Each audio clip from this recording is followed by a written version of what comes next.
test. Okay, there we go. Fixed it.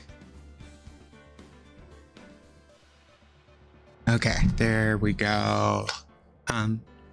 Phoenix Wright, Ace Attorney. Time to get lawyering. After I just how my screen is set up, because God, I did not realize how bad I had that set. Okay, there we go, fixed. Episode 1. Hey, welcome in. We're starting the first turnabout.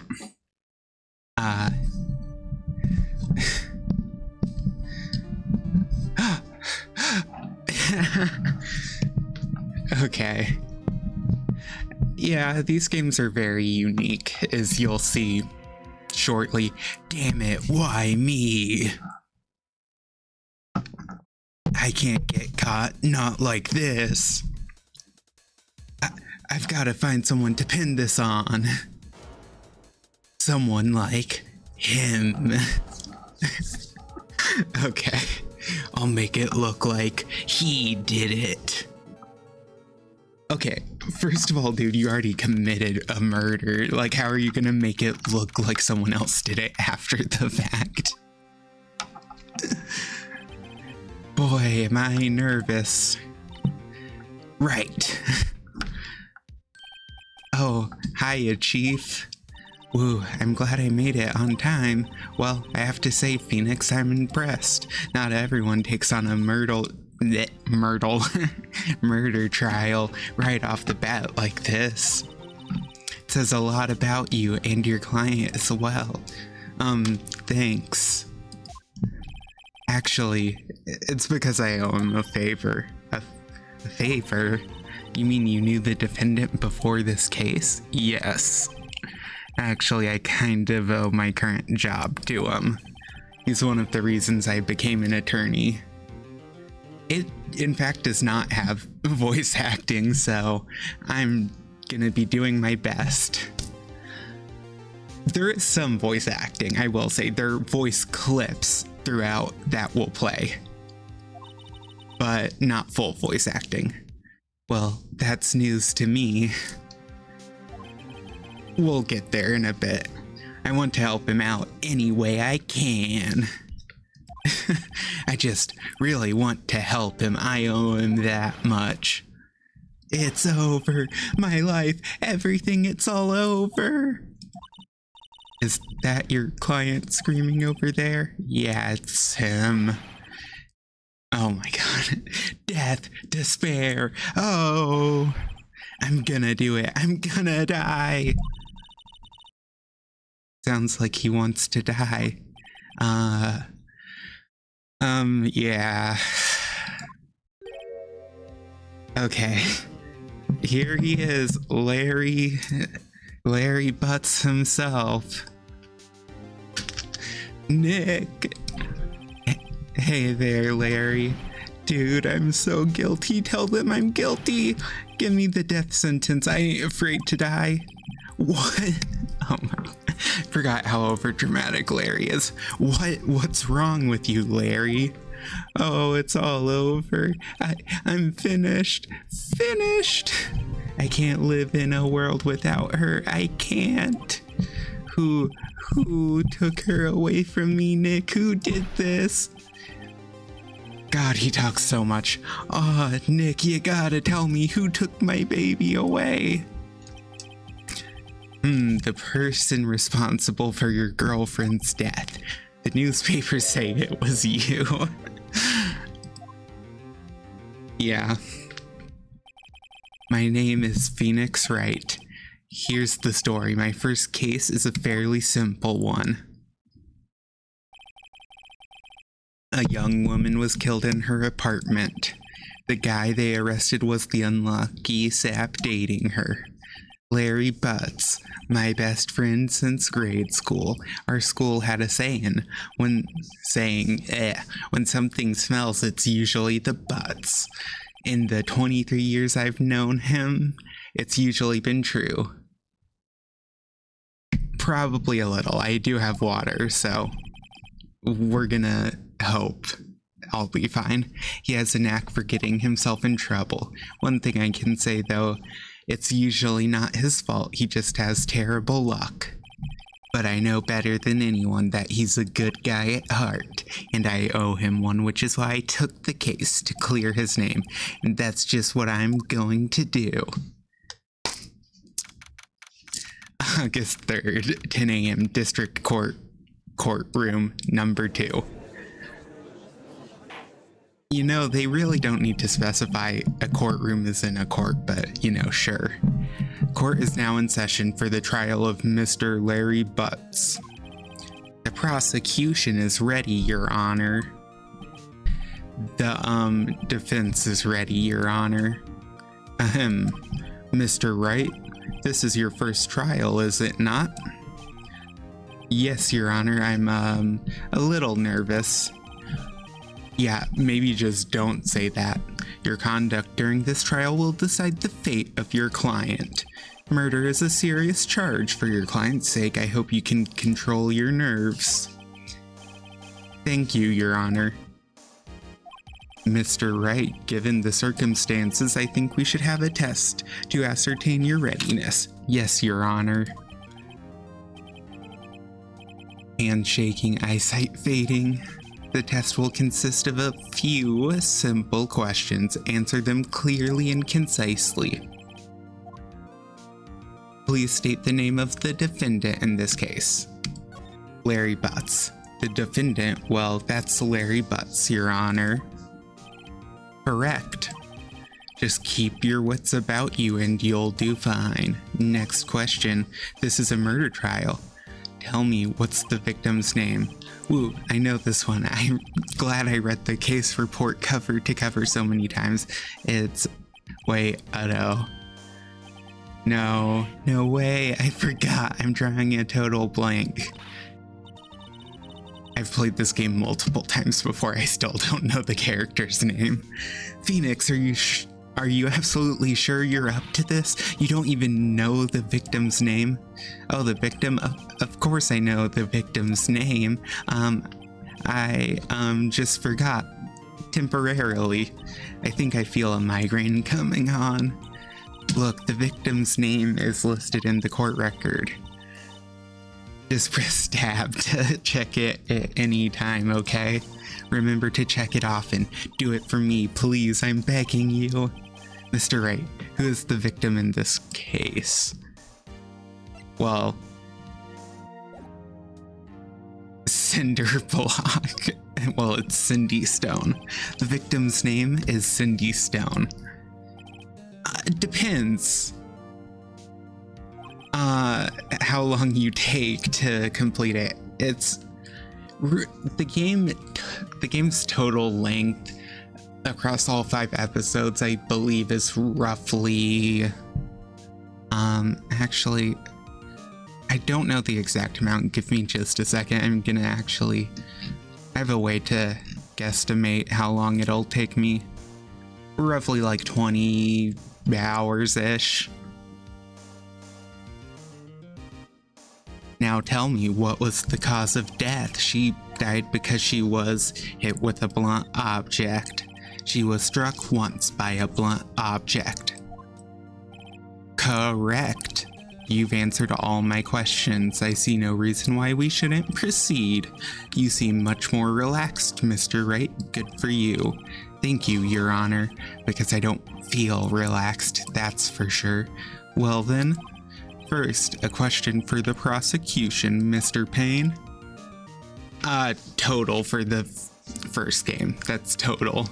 God, if it was that long per episode, I would not be doing this. That would be 100 hours of a commitment for one game. And I already made way too big of a commitment with Final Fantasy IX. Yes, Your Honor. As Mr. Wright just told us, the victim was struck with a blunt object. Would you explain to the court just what that object was? The murder weapon was this statue of the Thinker. It was found lying on the floor next to the victim. I see, the court accepts it into evidence. Statue added to the court record. Right. Be sure to pay attention to any evidence added during the trial. That evidence is the only ammunition you have in court. Use tab to check the court record frequently. Oh my god. Mr. Payne, the prosecution may call its first witness. The prosecution calls the defendant, Mr. Butts, to the stand. I don't think you can do that, but okay. Chief, what do I do now? Pay attention, you don't want to miss any information that might help your client's case. You'll get your chance to respond to the prosecution later, so be ready. Let's just hope he doesn't say anything unfortunate. Uh-oh. Larry gets excited easily. This could be bad.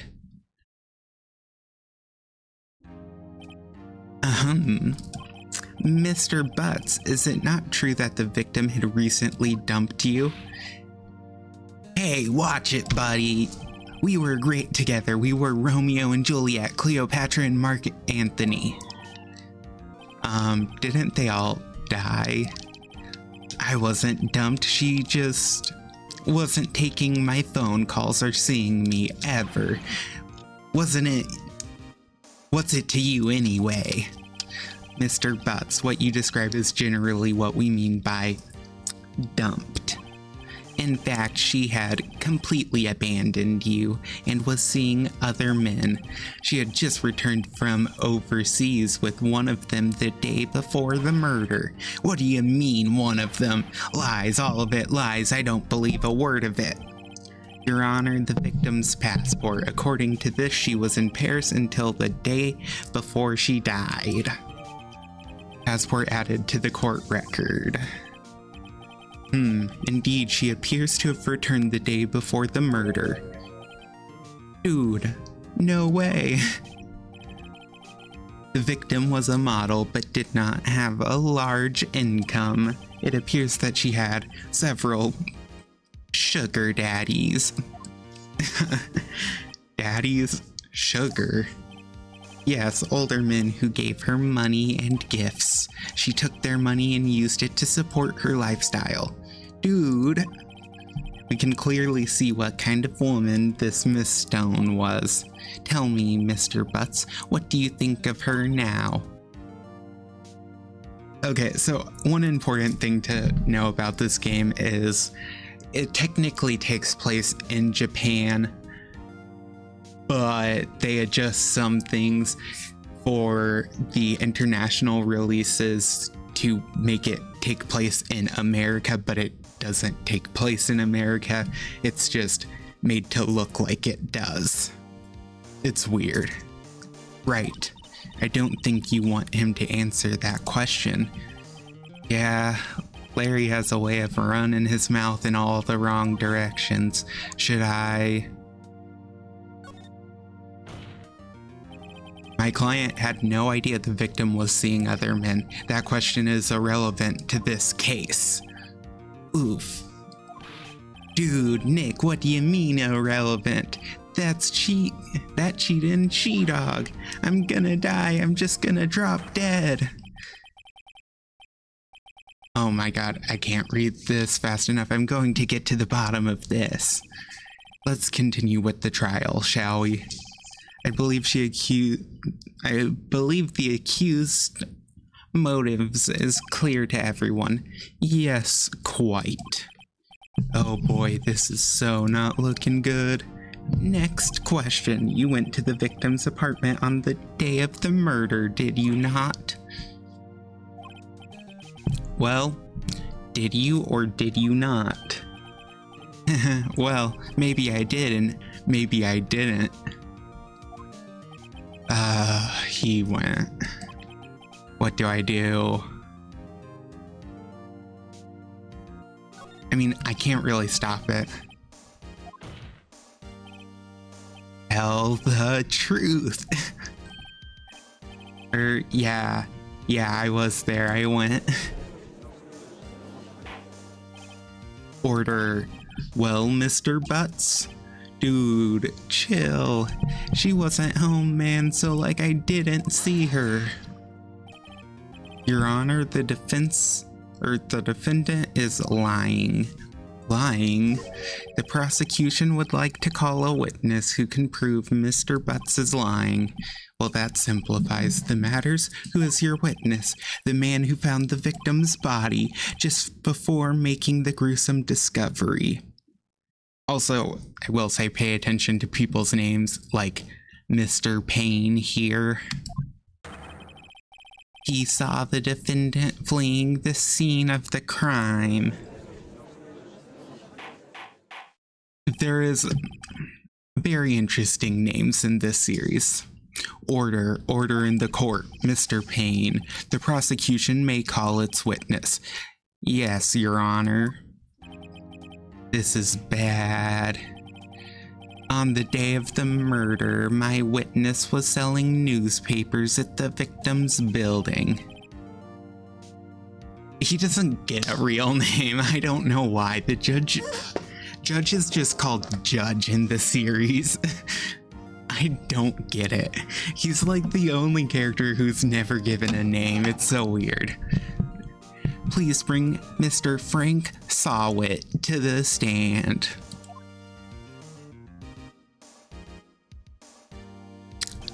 Mr. Sawit, did you... Mr. Sawit, yeah.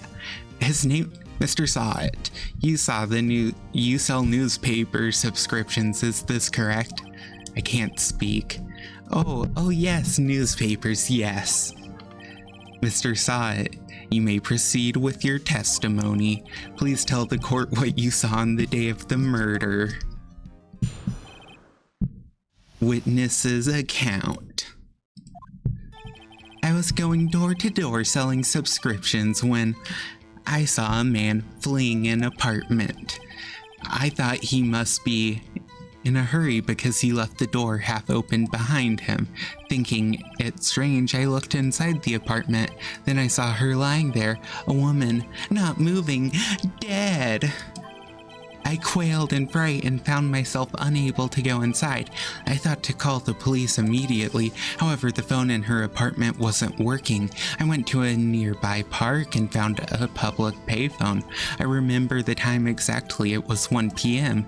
The man who ran was without a doubt the defendant sitting right over there. Mr. Sawit. What a interesting name. Larry, why didn't you tell the truth? I can't defend you against a testimony like that. Incidentally, why wasn't the phone in the victim's apartment working? Your Honor, at the time of the murder, there was a blackout in the building. Aren't the phones supposed to work during a blackout? Yes, Your Honor. However, some cordless phones do not function normally. The phone that Mr. Sawit used was one of those. Your Honor, I have a record of the blackout for your perusal. Also, these games were released in like the late 2000s, early 2010s, I think. But for some reason, it's like 80s technology. I don't know why. Now, Mr. Wright. Yes, Your Honor. You may begin your cross-examination. Cross-examination, Your Honor? All right. This is the real deal. What exactly am I supposed to do? Why, you exposed the lies in the testimony the witness just gave. Lies? What? He was lying? Your client is innocent, right? Then that witness must have lied in his testimony, or is your client really guilty? How do I prove he's not? You hold the key, it's in the evidence. Compare the witness's testimony to the evidence at hand. There's bound to be a contradiction in there. First, find contradictions between the court record and the witness's testimony. Then once you've found the contradicting evidence, present it and rub it in the witness's face. Okay. Open the court record with tab, then point out contradictions in the testimony.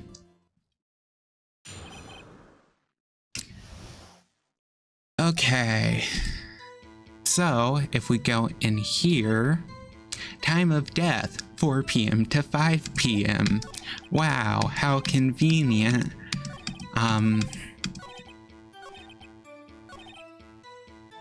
That he gave a time of death that is way off. You found the body at 1 p.m. You're sure? Yes, it was 1 p.m. for certain. Frankly, I find that hard to believe. Your statement directly contradicts the autopsy report. The autopsy notes the time of death at sometime after 4 p.m. There was no body to find at 1 p.m. How do you explain this 3-hour gap? Oh, that.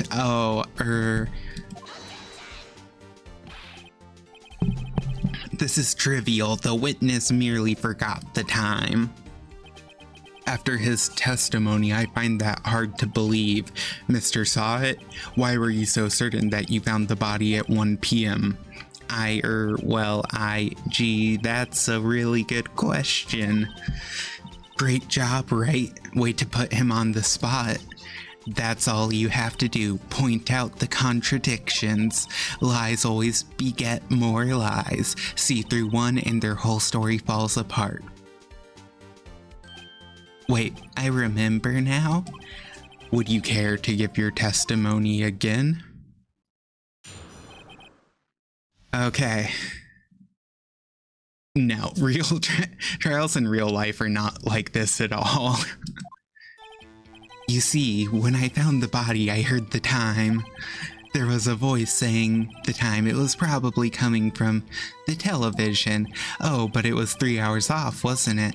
I guess the victim must have been watching a video of a taped program. That's why I thought it was 1 p.m. Terribly sorry about the misunderstanding.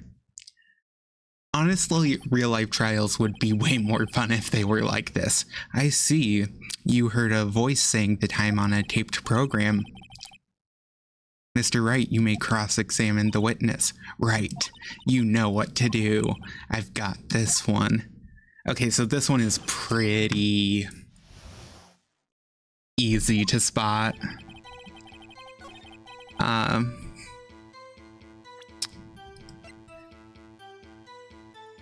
Was out from noon to 6.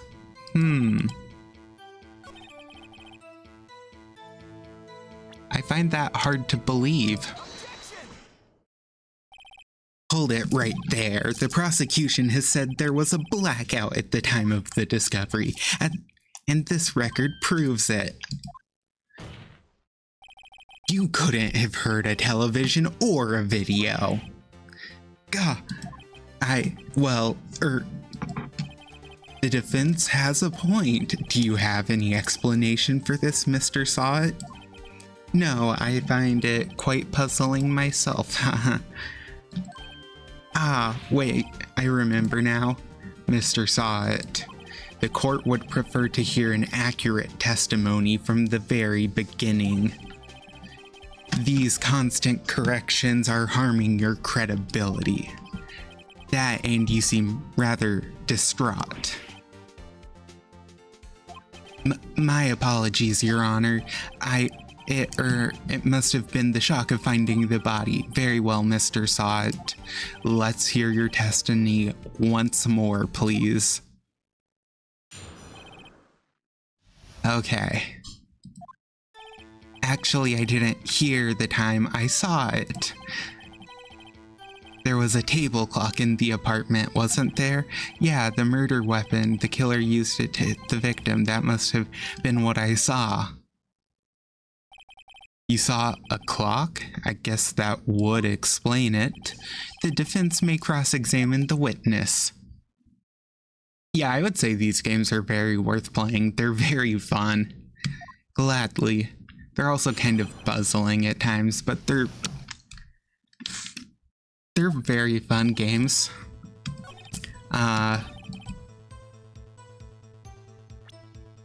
So, as we can obviously Yeah, Phoenix Wright today. These games are real fun. Well, how is it a... Wait just a moment. The murder weapon wasn't a clock, it was a statue. Okay, yeah, thanks for saying hi. Hope you have a good time playing it yourself. The murder weapon wasn't a clock, it was this statue. Now, how is this supposed to be a clock? What, you with your objections and your evidence, just who do you think you are? Just answer the question, Mr. Saw It. Hey, I saw it there, okay? That's a clock. Your Honor, if I may. Yes, Mr. Payne. As the witness stated, this statue is indeed a clock. The neck is a switch, you just tilt it and it says the time out loud. As it doesn't look like a clock, I submitted it as a statue. My apologies. I see, so the murder weapon was a table clock after all. Well, Mr. Wright, it appears that the witness's testimony was correct. This is a clock. Do you have any problems with his testimony now? Yes. Your Honor, there's a gaping hole in this witness's testimony. The only way he could have known the weapon was a clock is to hold it in his hand. Yet the witness testified that he never entered the apartment. Clearly a contradiction. Indeed. The witness knew it was a clock because he went into the apartment. You're lying. You were inside the apartment on the day of the murder. Oh yeah? Prove it. Prove I went in there. I'll do better than that. I can prove you were the one who killed her.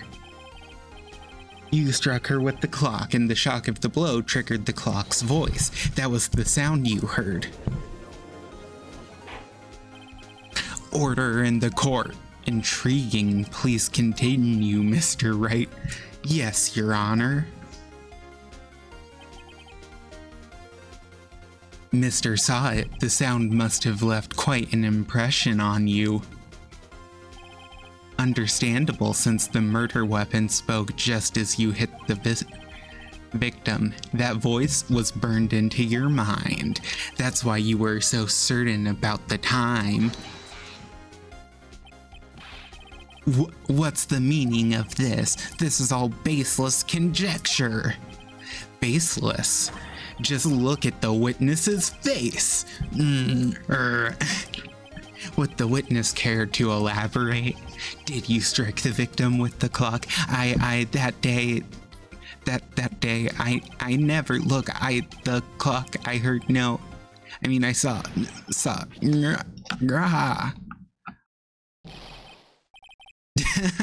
yeah, that's a side effect of this game. Shut up, shut up, shut up, shut up.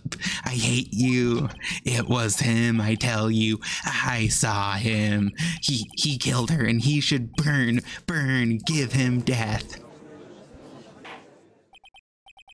I'm able to scream, I just don't like to scream. Order in the court. Your Honor, a moment, please. There isn't a shred of evidence supporting the defense's claim. Mr. Wright, Your Honor, you claim the sound the witness heard came from the clock. Do you have any evidence? The whole case is riding on this. I'd better think it through carefully.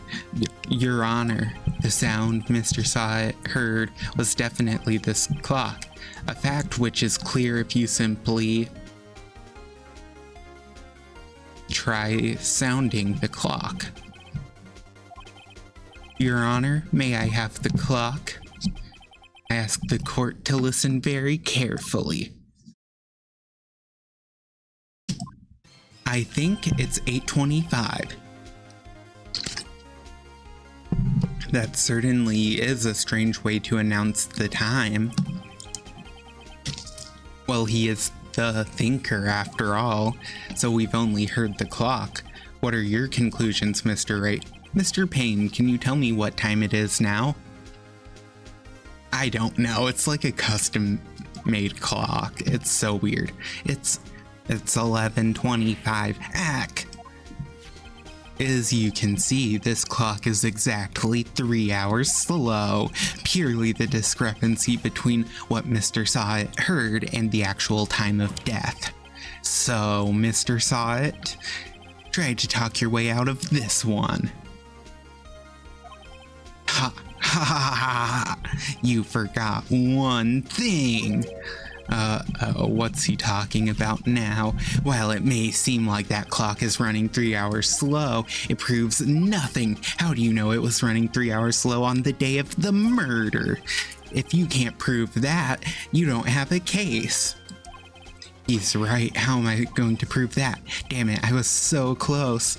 Mr. Wright, it seems you lack the critical evidence to support your claim.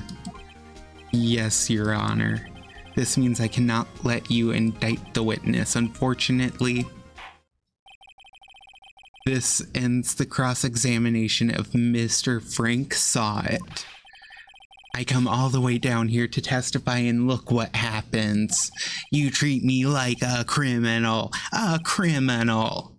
You lawyers are all slime. Grr, I almost had him. Sorry, Larry, I failed you. There's nothing I can do about it now. Not so fast, Mr. Sawit. Chief. Listen up, right? Don't throw this one away, not like this. Think. But Chief, it's over. I can't prove the clock was slow on the day of the murder. Nobody can prove that. Well, yes, but that doesn't mean you can't still win. Try thinking out of the box. Don't waste time doubting the facts. Assume the clock was 3 hours slow and think through it. Ask yourself, why was the clock 3 hours slow? Figure out the reasoning and you'll have your proof. Right, Mr. Wright? Can you think of a reason as to why the clock would be 3 hours slow? Yes. Wait, maybe I can prove it. You must have evidence somewhere that can prove it, right? Find it and let them have it. Well, Mr. Wright, you say the clock was already running slow on the day of the murder. Have you found evidence to support this claim? Of course, there's a piece of evidence in the court record that can prove my claim beyond a doubt. Ha, tough words. Let's see if you can pull this one off. Let's see the evidence that proves why the clock was running slow. She was in a different country. The victim had just returned home from abroad the day before the murder. As we all know, the time difference between here and Paris is 9 hours. When it's 4 p.m. here, it's 1 a.m. the next day there. The clock wasn't 3 hours slow, it was 9 hours fast. The victim hadn't reset her clock since returning home. That's why the time you heard when you struck her dead in her apartment was wrong. Proof enough for you, Mr. Sawit, or should I say, Mr. Did It.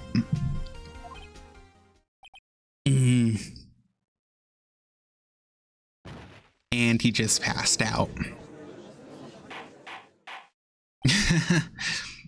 Order, I say. Well, this case has certainly turned out differently than we all expected. Mr. Payne, your witness, he was arrested and has been taken away, Your Honor. Very well. Mr. Wright, yes, Your Honor. I have to say I'm impressed. No, you cannot. You can't just mid-trial go, they did it, actually. The court system in this game runs completely opposite to the American court system in the fact that trials are limited to 3 days. Once that's up, you're just killed if you were found for murder, and the defense attorney can just point fingers at whoever and say it. And if they make a good argument, everyone just agrees. It's so weird. I have to say, I'm impressed. I don't think I've ever seen someone complete a defense so quickly and find the true culprit at the same time. Thank you, Your Honor. At this point, this is only a formality, but this court finds the defendant, Mr. Larry Butts, not guilty. Like, hey, we win. And with that, this court is adjourned. Japan. Okay, I don't know fully about Japan, but Japan also works a lot differently to the US, as they run more on a guilty until proven innocent system than a innocent until proven guilty. I don't think you get the death sentence for murder immediately in Japan, but I do think their courts are a little more quick acting and don't get as thorough as American courts are. And with that, this court is adjourned.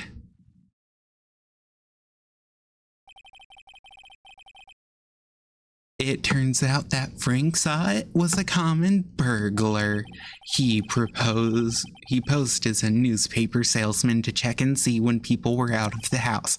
That day, when Larry went to her apartment, the victim wasn't home. After he left, Mr. Sott let himself in to do his dirty work. While he was searching her place, the victim returned. Flustered, Mr. Sott grabbed the nearest blunt object he could find.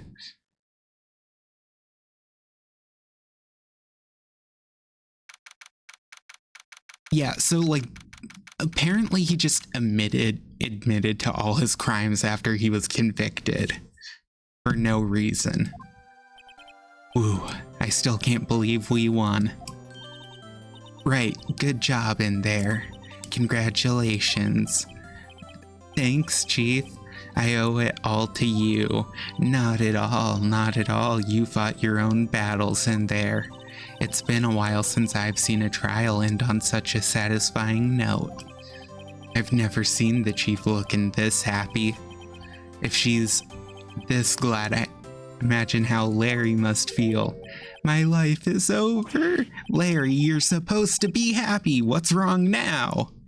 Aw, Nick. Don't worry about me. I'll be dead and gone soon. Good. Good. Wait, no. I mean bad, bad, bad. Larry, you're innocent. The case is closed. But my Cindy Wendy's gone, man. Gone forever. Larry, she was... nah, never mind. Congratulations, Harry. Harry? Yes, you. I can practically see the headlines now. Harry Butts innocent. What a headline. Thanks. I really owe you one. I won't forget this ever. Let's celebrate dinner, movie, my treat. Oh, no, I couldn't. Hey, I was the one who got you off the hook. Oh, hey. Here. Take this. It's a present. A present for me? Wait, wasn't this the evidence that actually I made this clock for her? I made one for her and one for me. Really? You made this? Well, thank you. I'll keep it as a memento. Yo, Nick. Can you believe it? I was so into that chick, and she was just playing me for a fool. Don't that make you wanna just cry? Larry. Are you so sure? Excuse me? I think she thought quite a lot of you in her own way. Nah, you don't gotta sympathize with me, is okay. Oh, I'm not just sympathizing, really. Isn't that right, Mr. Wright? Don't you have something to show your friend? Something that proves somehow she felt about him? Oh yeah, right. What the heck is she talking about? It's easy. Take that. Check this out, Larry. Proof positive you weren't just some chump to her. Huh? What about that clock? This is the clock you made for her, Larry. And she took it with her when she traveled. Whatever, she probably just needed a clock, that's all. You think so? It's a pretty heavy clock to take traveling. Well, make of it what you will. Hey, Nick. I'm glad I asked you to be my lawyer. Really, I am. Thanks. So that made him feel a little better. Right? I hope you see the importance of evidence now. Also, hopefully you realize things change depending on how you look at them. People, too. We never really know if our clients are guilty or innocent. All we can do is believe in them. And in order to believe in them, you have to believe in yourself. Right. Listen, learn, grow strong. Never let go of what you believe in. Never. Well, I think our work here is done. Shall we be off? I'm trying my best to voice act. I don't have a ton of practice on this. Yeah, I guess so. Say, how about dinner on me? We'll drink a toast to innocent butts. Yeah. Oh, speaking of Harry.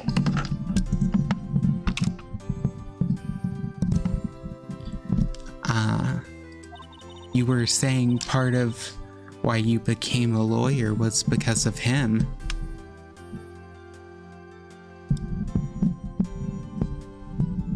Come on. Yeah, part at least. You'll have to tell me more about it sometime, maybe over drinks. No, it's fine. I don't have experience voice acting, so I'm just trying to do my best with it, which is also happens to be me just trying to adjust it for how it sounds to me, which is different than how it comes out. And so my first trial came to a close. Larry slapped me on the back and said, "Gee, Nick, it's good to have friends, but I'm pretty sure he's not gonna pay us unless you count the clock he gave Mia." I didn't know it then, but that clock was soon going to be at the center of another incident. And my promise to tell the chief about me and Larry would be one promise that I wouldn't be able to keep.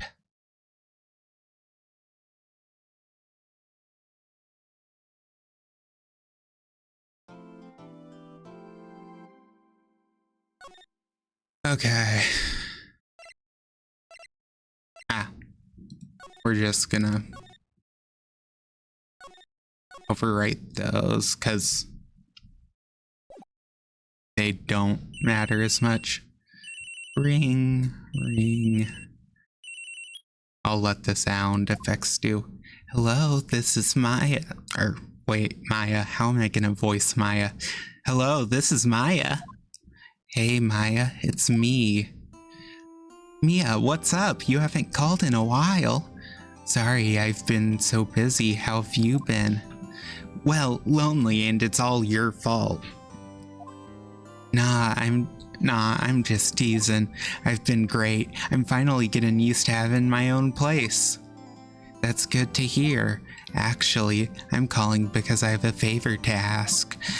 I know, you want me to hold evidence for you, sharp as always. There's a lot of buzz about the upcoming trial. I just don't feel safe keeping the evidence here. I gotcha, so what is it this time? It's a clock. A clock? Yeah, it's made to look like that statue, the thinker, and it tells you the time. I thought you might like it. You always liked toys. Hey, I'm not a little girl anymore, sis. Now, you know I'm only teasing. I should probably tell you the clock isn't talking right now. Huh? It's not working? That's lame. I had to take the clockwork out, sorry. I put some papers inside it instead. Papers? Is that the evidence then? Well, there's a possibility that it might turn out that way. Yes. Can you come by the office tonight, say 9, to pick it up? I'll be in a pre-trial meeting until then. Okay, sis, but I expect dinner, something good. Like burgers. I could really go for a good burger. Okay, we'll hit the usual joint. Alright, it's a deal. Okay, sis, see you soon. Yep, I'll be waiting, Maya. Conversation recorded September 5th, 9:27 a.m. 8:57 p.m. Fay and Co. Law offices. Now, Miss Fay, I'll take what's mine, the papers. Sorry, but I can't give you what I don't have. Miss Fay, you are a poor liar. Why, I see it right over there. That must be the thinker that swallowed those papers. How could you know? Ho, ho, ho. Ho, ho. You are not cogniferous of my background. Gathering information is my business, you see. I should have been more careful. Ho ho. My dear Miss Fay, I'm so very sorry, but I am afraid I must ask you for one more thing. Your eternal silence. Farewell, Miss Fay.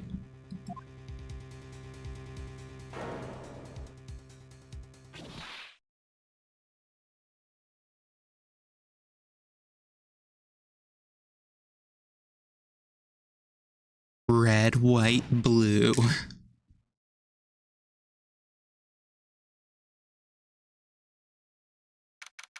September 5th, 9:08 p.m. Fay & Co. Law Offices. Uh-oh, I'm late. Huh? That's strange. Guess the chief left without me. She said her sister was coming over, so we should all go out for dinner. What's that smell? Blood? Mia, maybe she's in her office. Move. That smell. Blood. Sis. Someone's there.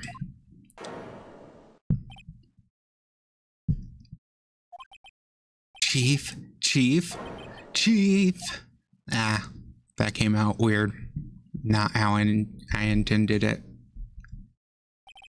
Who are you?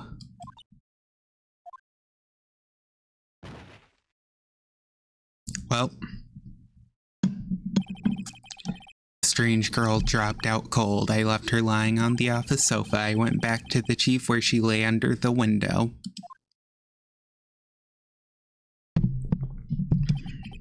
Her body was still warm. I could feel it when I held her shoulder. Then all too quickly it began to fade, until finally she was cold. Chief.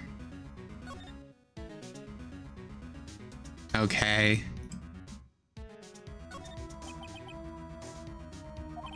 It's hard, Chief, it's hard seeing her like this, but if there are any clues here, she was struck on the head with a object. She probably died instantly. The thinker lying next to her must have been the murder weapon. The thinker added to the court record. There's some glass shards near the chief's body.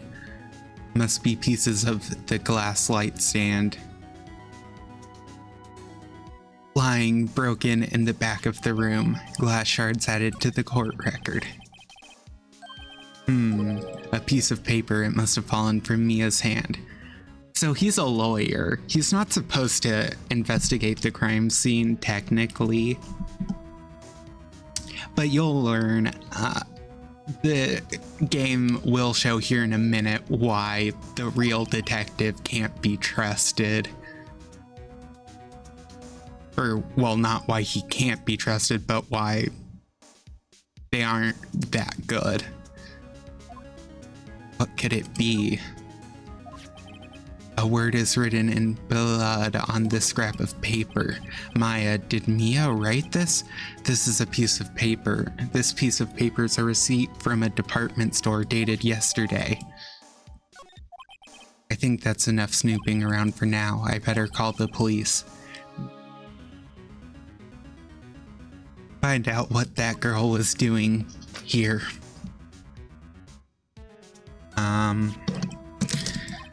How ironic that this became the murder weapon again. Yeah. Well, move. I guess we'll go back. That girl just now, where'd she go? I put her right there on the sofa. Uh-oh. I hope she didn't run on me. Yikes. Don't scare me like that. Excuse me, but who are you? It's okay, I work here. Maya Fey. Maya Fey. Maya. So Mia was writing this girl's name. Maybe I should show her the receipt. I never thought there'd be a use for evidence like this outside the courtroom. Yeah, let's show her her sister's blood. Before Mia died, she wrote a message with her own blood. She wrote it on the back of this receipt. That's my name. Why? Why would she write my name? Please just calm down. Why would sis write my name? Uh-oh, now I've done it. I better hurry up and call the police.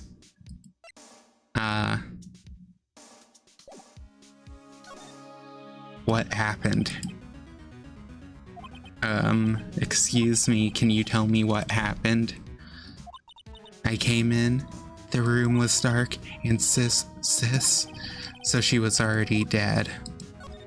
So you're the chief's sister. I'm her younger sister, and you were here visiting this late at night? Yes, she said she wanted me to keep some evidence for her. Evidence? Yes, it was that clock. It was the thinker.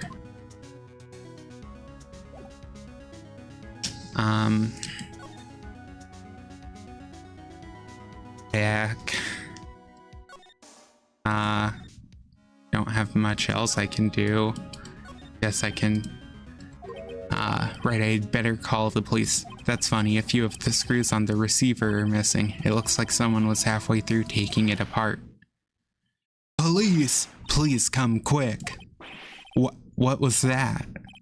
Someone screaming from outside the window.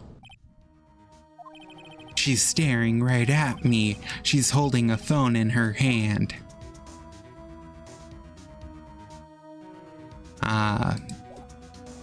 Move back.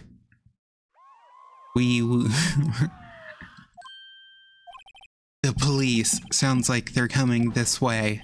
Freeze, police! Here's the detective. Alright, I'm Detective Gumshoe. I'm Detective Dick Gumshoe, see? Gumshoe, what an odd name. We received a report from the building across the way, see? Got a person saying they saw a murder. It must have been that woman I saw. Anyway, I don't want either of you moving 1 inch, okay? Great, just great. Maya, wait, she wouldn't have... Nah. Whoa! Excuse me. Eek! This word Maya here mean anything to you? That's my name. What? The victim drew this here note in her own blood, see? Yeah, Dick Gumshoe. With her dying breath, she wrote down the killer's name. Killer? I'm not. Case closed. You're coming down to the precinct, ma'am. What?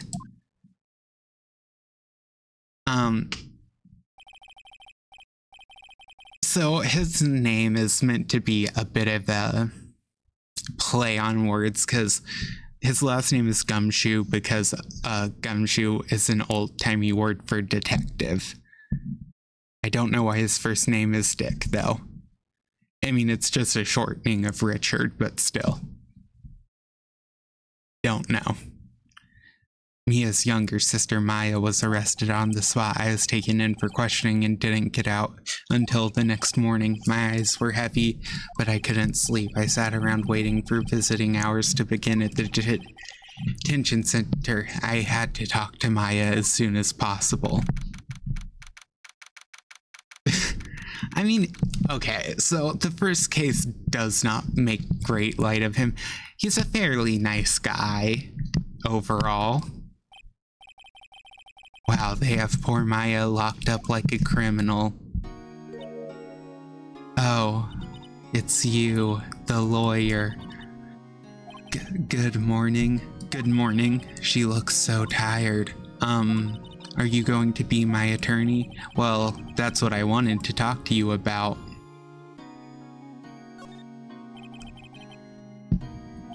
It's up to you. Up to me. Yes, I don't think this is something I should decide. After all, you're the one in trouble here. They're never going to believe me, are they? Even you, when you found me in the office, you looked at me like I had done it. Did I look at her like that? No, I never thought. It's okay, I understand. And I've also heard about you. Heard what about me? I was talking to my sister on the phone the other day. Today was my junior partner's first time in court. Wow, really? How'd that go? It was quite the scene.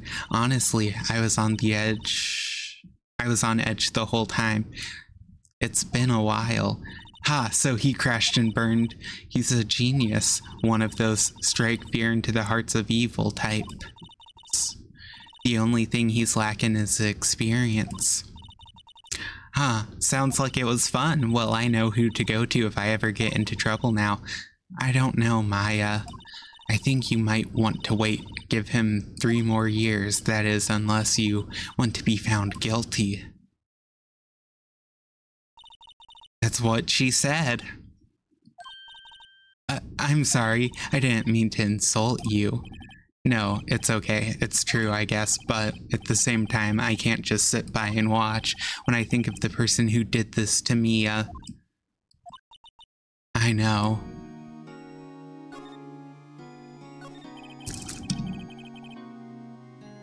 There's something I've been wanting to ask you. Yes? What's with that outfit?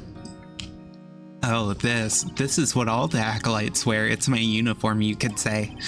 Acolytes, like people in religious training?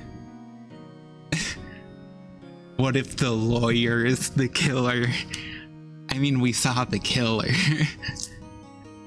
I mean, acolytes, like people in religious training? What is it you do? Oh, it's nothing strange, really. I'm a spirit medium in training. A spirit medium? I'm pretty sure that qualifies as strange. Yeah, at the start, in the little cinematic. It's fine.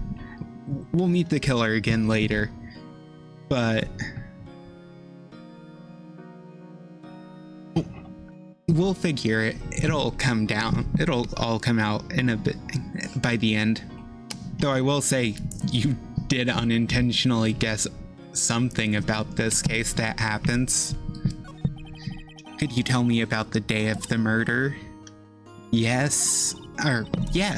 Let's see. That morning I got a call from my sister. She wanted me to hold on to a piece of evidence for an upcoming trial. Evidence. Yes, that clock shaped like the thinker. the one Larry made. How could that have been evidence in a case? Right, she said something about that. I remember. Do you want to hear it in her own voice? Her own voice? Her own voice? Yes. Yeah, this case... Okay.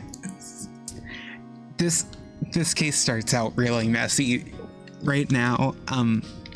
Like a lot of the later cases do in this game, you're kind of just handed a plot that is tangled like spaghetti. The other lawyer, like Mr. Payne, no, he's a side character.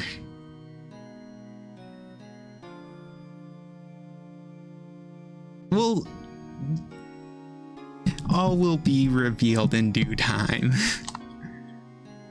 It's a new character. We have not met them yet. They were only shown as the killer at the preview into this episode.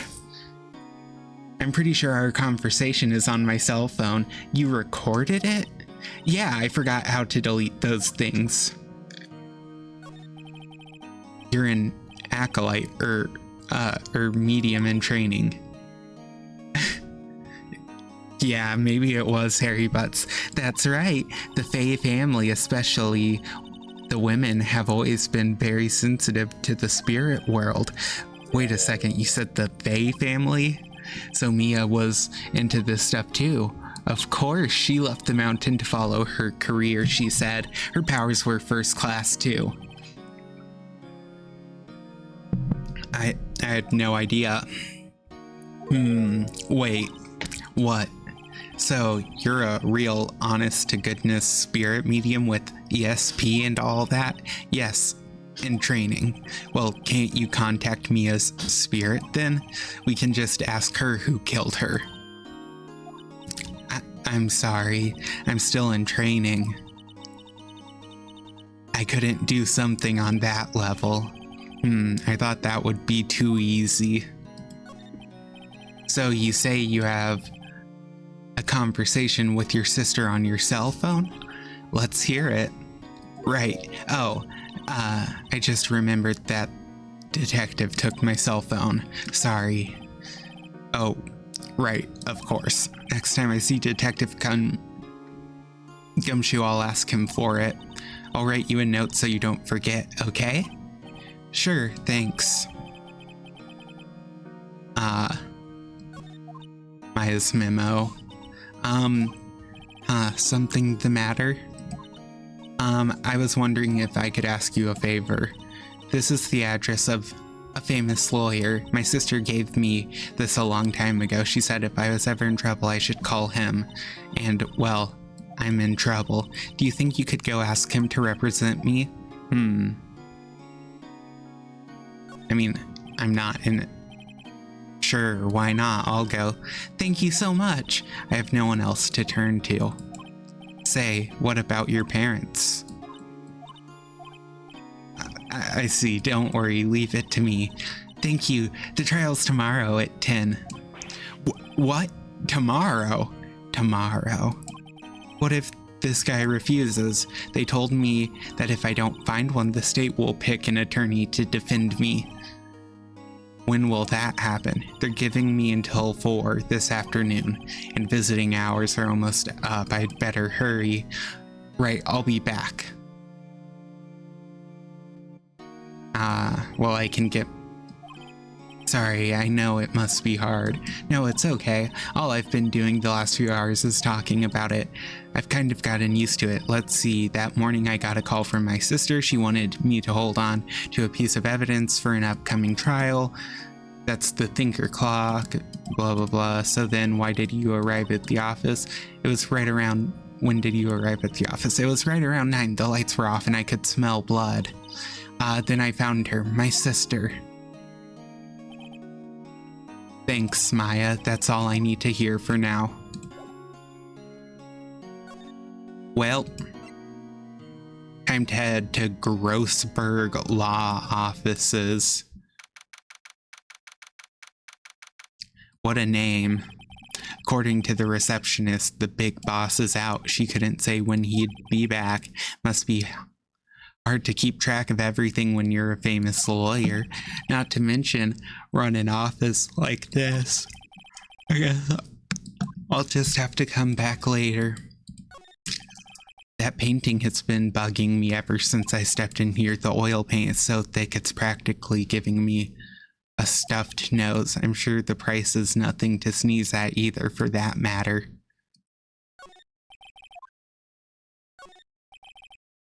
Solid mahogany desk. The wood's been polished to a deep luster. A table for clients. An elegant ebony case. If I'm not mistaken, that lighter's made of solid gold. Even I can tell someone here's got money to burn. Oh, he has a house plant, an expensive potted plant. No idea what kind of plant it is, but it's probably the most expensive one available. Well.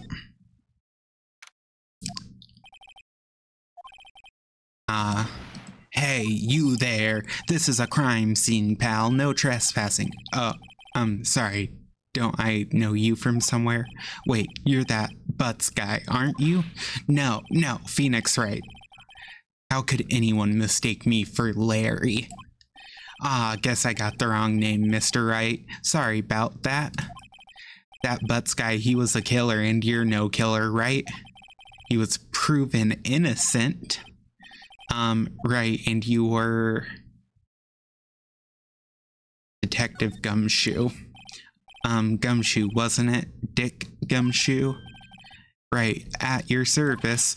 Hang on, that's Detective Gumshoe to you, pal. Anyways, get the name right. And don't go calling me Dick. Hey, Dick, get over here. Yes, sir. Be right there. You're her lawyer, right, pal? If you got business here, you'd better do it quick.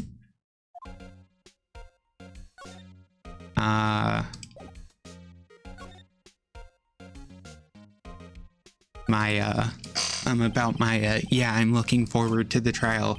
Sorry, pal, but this is one trial you aren't gonna win. Why do you say that?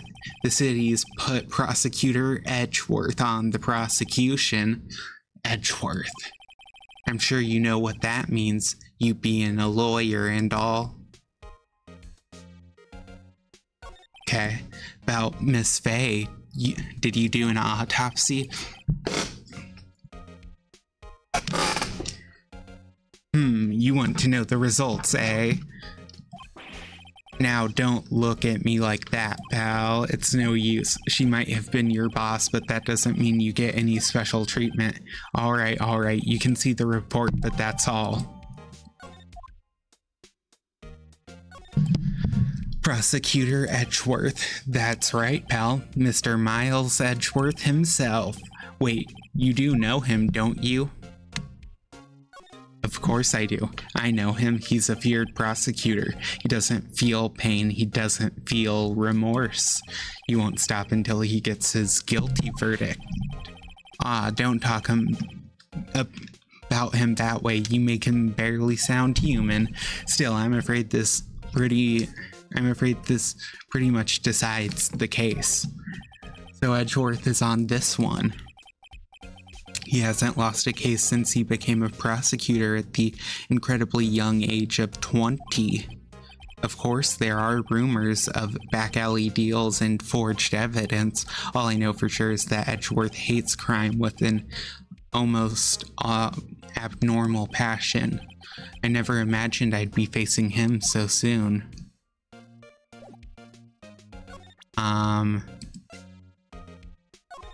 Okay. I was wondering, did you see Maya Faye's cell phone? Oh, that? I have that. You think you could give it back? Sure, I mean, wait a second, pal. Tricky lawyer. Oh, he's on to me.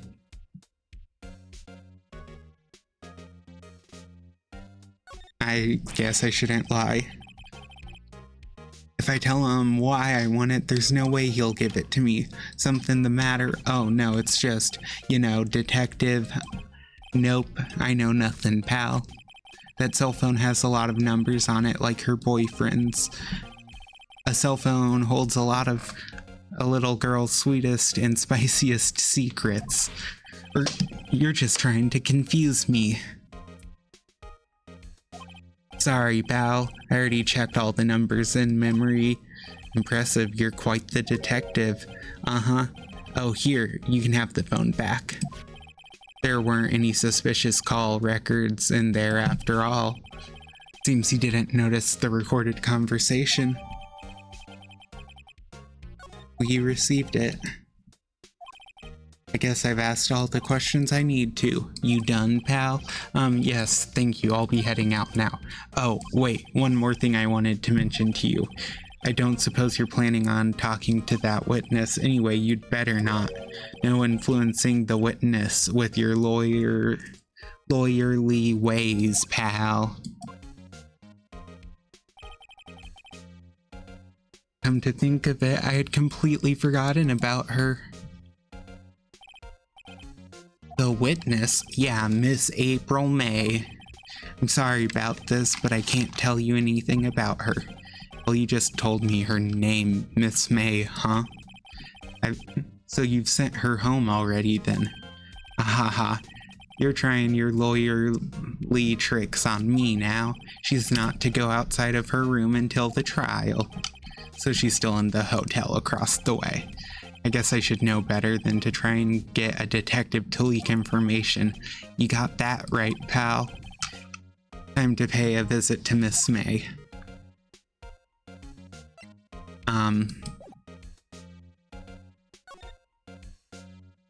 Guess we'll head to the hotel after I check, just in case. Yeah, not back, so Gatewater Hotel. Well, hello there, handsome. Hi. Smooth, right? Real smooth. You're the lawyer, aren't you? The detective told me. He said don't say nothing to that lawyer, pal. Teehee. Memo to self. Thank Detective Gumshoe for making my job harder. Gee, this is all like something out of a movie. It's all so exciting, I can hardly contain myself. Ooh, let me go freshen up so I can look the part of the beautiful eyewitness. I pity the lawyer who has to cross-examine this one. Hey, what are you doing? No touching.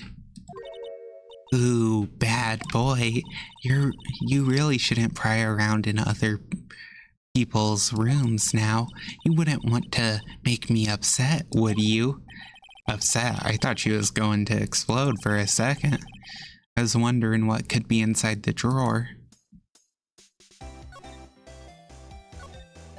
A bottle and 2 glasses on the table. Someone must be staying with her.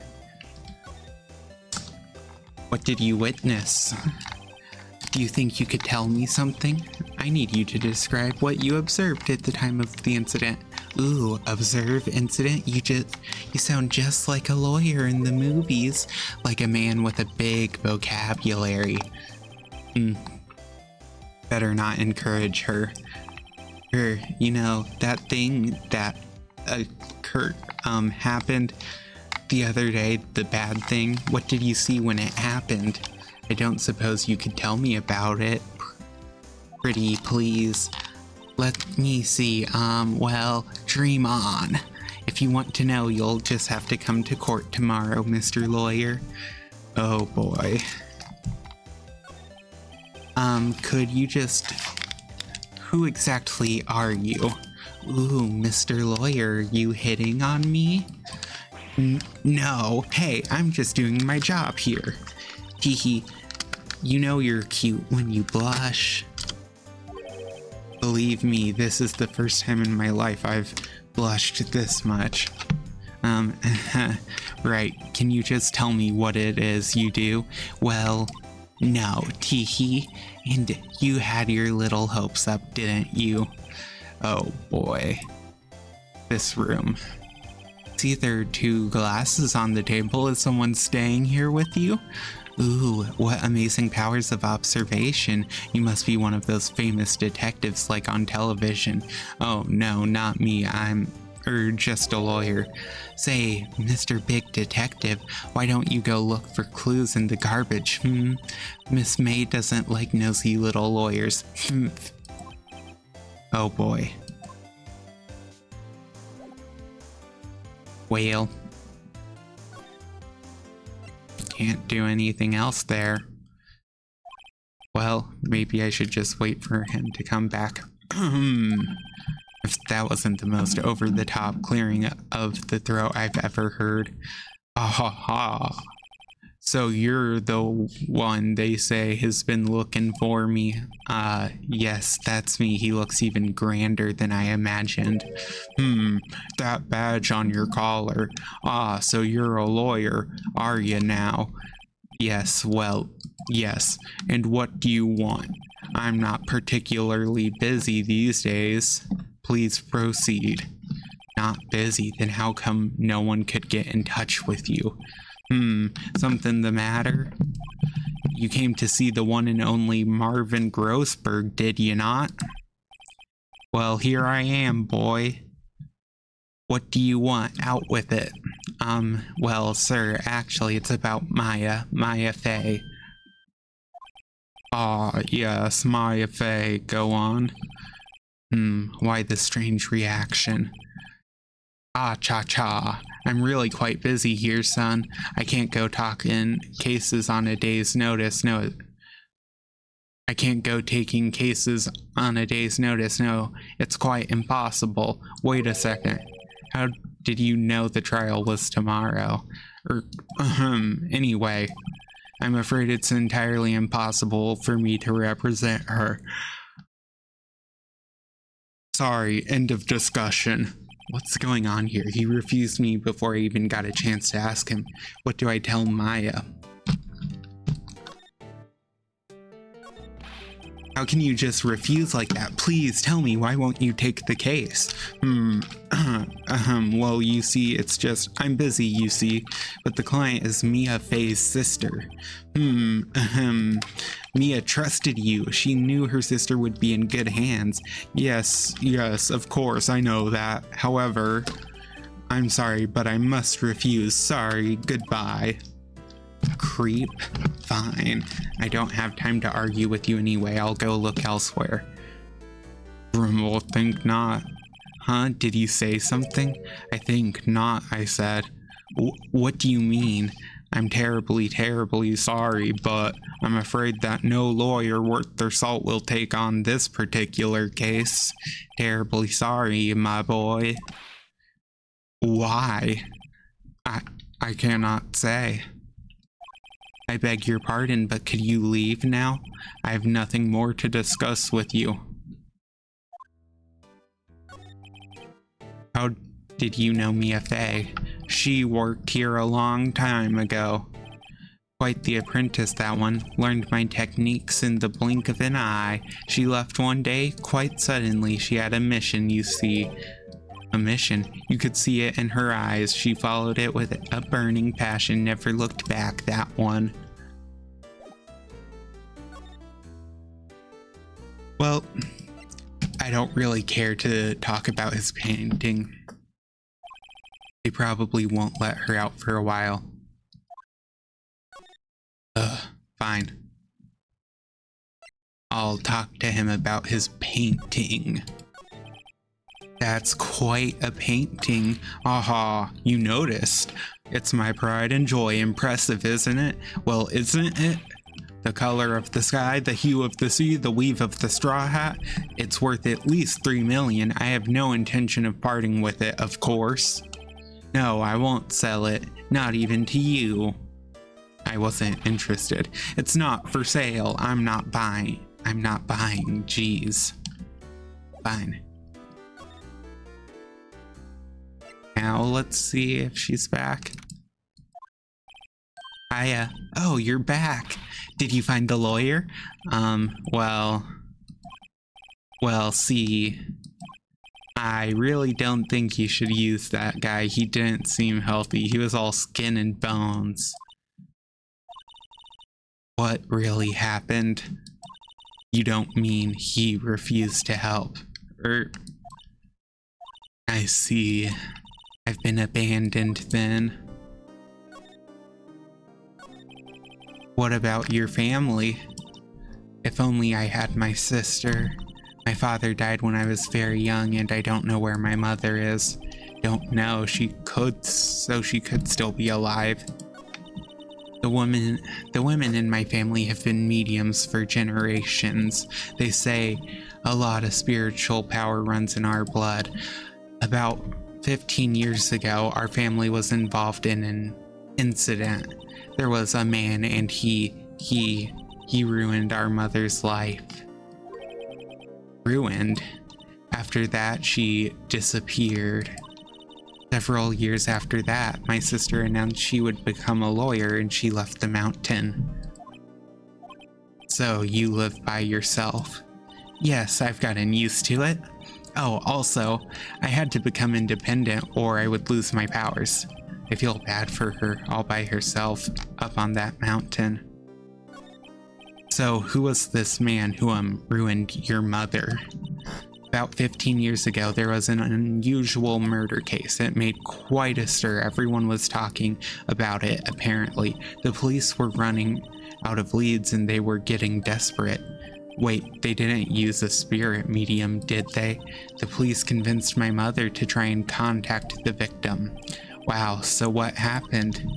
The case was solved, we thought. You thought? The man my mother helped the police capture was innocent. The police's consultation with a medium had been carried out in secret, of course, but a man found out about it and leaked it to the press. He told all the papers that my mother was a fraud, and the media jumped on it big time. My mother became the laughingstock of the nation. I see. White. Excuse me, White? That was his name. My sister told me. White. Just a little longer now before the state-appointed lawyer comes, I guess. 4 p.m. Time's up. What should I do? Do I just leave her here and go home? We have to defend her. That's how the game keeps going. I've made up my mind. I'm going to defend you whether you want me to or not. Why? Why? Well...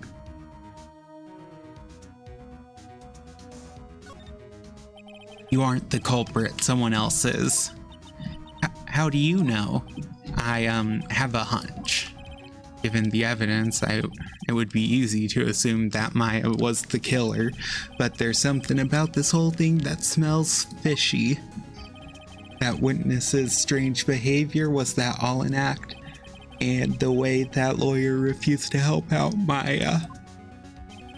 But more than all that, she has no one left to help her. Nothing is more sad or lonely than that. I know, I've been there a long, long time ago. Young Phoenix jump scare. Why did I become a lawyer in the first place? Because someone has to look out for the people who have no one on their side. Maya, I won't abandon you. You can count on me. That's so kind of you.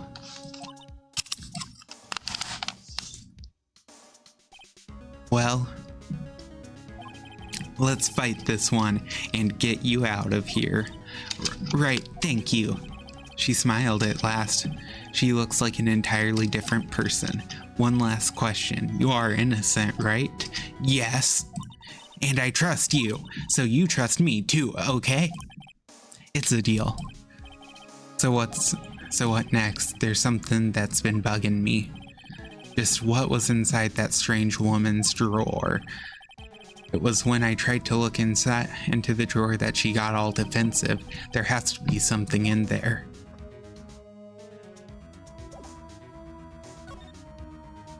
Okay. Well, let's head back. Good afternoon, sir. Excuse me, you are... Ah, I beg your pardon, sir. I am the bellboy of this establishment. At your service, sir. Oh, right. I've just come up to deliver room service, sir. Do you know where Miss May might be? I believe our guest Miss May is currently using your facilities. If you've no need for anything, I'll be taking my leave. Please stay as long as you like. Enjoy. Yeah. Wait, no, hey. Why does it seem like every time I come here I end up embarrassing myself? Wait, now's my chance to snoop around a bit. I almost forgot. God, you came back so quickly. Might I ask you to inform Miss May that there is a message for her? Please tell her that Mr. White of Blue Corp has phoned. Oh, right, sure. Mr. White of Blue Corp. Where have I heard that name?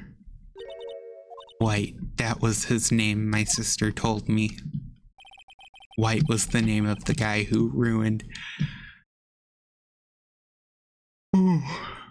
Mia and Maya's mother. Could it be a coincidence? I think not. Now's my chance to see what's inside. What do we have here? A wiretap? What would a woman like her be doing with a thing like this? There's definitely something suspicious about this Miss May. Why would she have something like this in her hotel room? There's a story behind all this, I know it. All right, I'll be using this bit of evidence in tomorrow's trial, that's for sure. For Maya's sake, I'll get to this woman's bottom. Wait, I mean, you know what I mean. Oh, bellboy, still there? Oh no, time to scram. I look forward to going with you tomorrow, Miss May, in court. To be continued.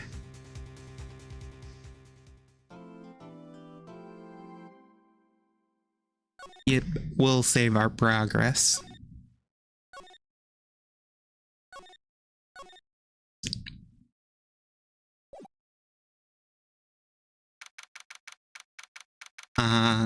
Okay, we're back in court. Here he is, one of the best characters in the game about to show up. Court is now in session for the trial of Miss Maya Fey. The prosecution is ready, Your Honor. The defense is ready, Your Honor. Miles Edgeworth, I'd better not show any signs of weakness today or he'll be on me in an instant. Mr. Edgeworth, please give the court your opening statement. Thank you, Your Honor. The defendant, Miss Maya Fey, was at the scene of the crime. The prosecution has evidence she committed this murder, and we have a witness who saw her do it. The prosecution sees no reason to doubt the facts of this case, Your Honor. I see. Thank you, Mr. Edgeworth. Let's begin, then. If we may call our first witness, Your Honor. The prosecution calls the chief officer at the scene, Detective Gumshoe. Witness, please state your name and profession to the court. Sir. My name's Dick Gumshoe, sir. And the detective, I'm the detective in charge of homicides down at the precinct, sir. Detective Gumshoe, please describe for us the details of this murder. Very well, sir. Let me use this floor map of the office to explain. The body was found by this window here, and the cause of death, loss of blood due to being struck by a blunt object, sir. The murder weapon was a statue of the thinker found next to the body, sir. It was heavy enough to be a deadly weapon even in a girl's hands, sir. The court accepts the statue as evidence. They're still calling it a statue. Floor plans added to the court record. Now, detective. Yes, sir. You immediately arrested Miss Maya Fey, who was found at the scene, correct? Can you tell me why? Yes, sir. I had hard evidence she did it, sir. Detective Gumshoe, please testify to the court about this hard evidence.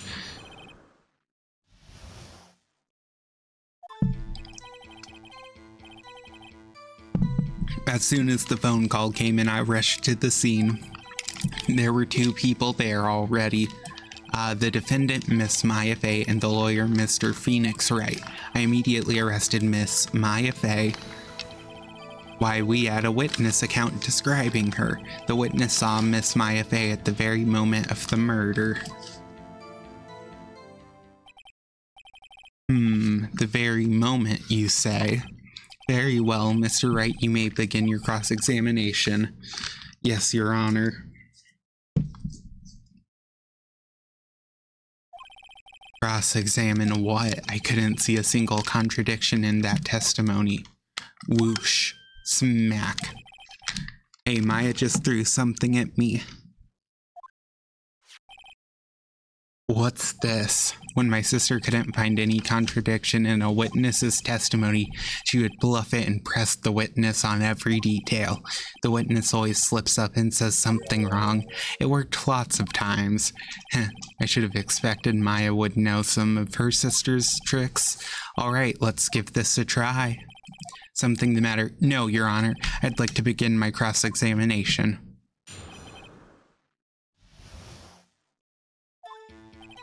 As soon as the phone call came in, I rushed to the scene. Who did you say you got a call from? Hey pal, don't play dumb, you know who. The call was from a customer at the Gatewater Hotel, right across from the crime scene. Okay, I pressed, not sure it did much though. Right, please continue. Detective Gumshoe, how long would you say it took between you receiving the call and your arrival at the scene of the crime? Right, I'd say it was about 3 minutes. That's pretty fast. Our motto this month is quick response. That's how I got there before the killer got away. Indeed, so tell us who the two people you found on the scene were. Yes, sir.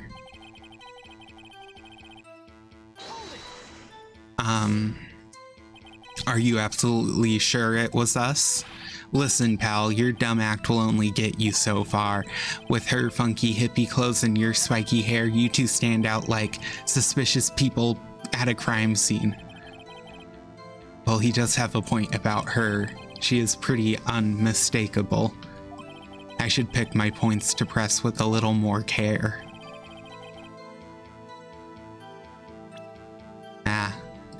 Wrong thing. Why's that? What's your reason? Oh, okay. Hold on just 1 second. Yeah? If I heard correctly, you said you arrested her because you had hard evidence. She did it, correct?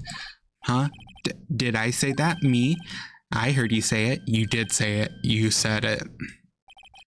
Exactly. What about the suspicious woman in pink's claim was hard evidence? What? Miss May isn't suspicious and she sure isn't pink, pal.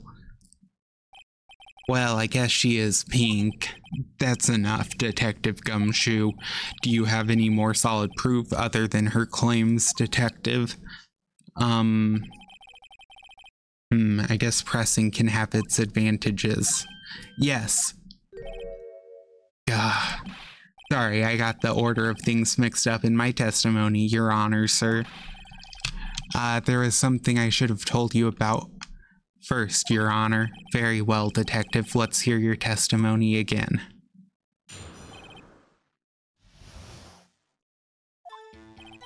After securing the suspect, I examined the scene of the crime with my own eyes, and I found a memo written on a piece of paper next to the victim's body.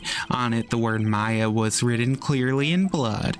The lab test results showed that the blood was the victim's. Also, there was blood found on the victim's finger. Before she died, the victim wrote the killer's name. How you like that? That's my hard evidence. Before we begin cross-examination, I have a question for you, Detective. Your Honor, why didn't you testify about this vital piece of evidence the first time? I know, I'm real embarrassed. I forgot about it, Your Honor, sir. Try to be more careful. Very well, the defense may begin its cross-examination.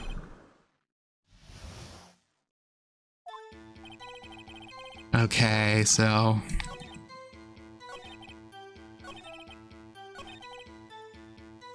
Well... I don't think she could have.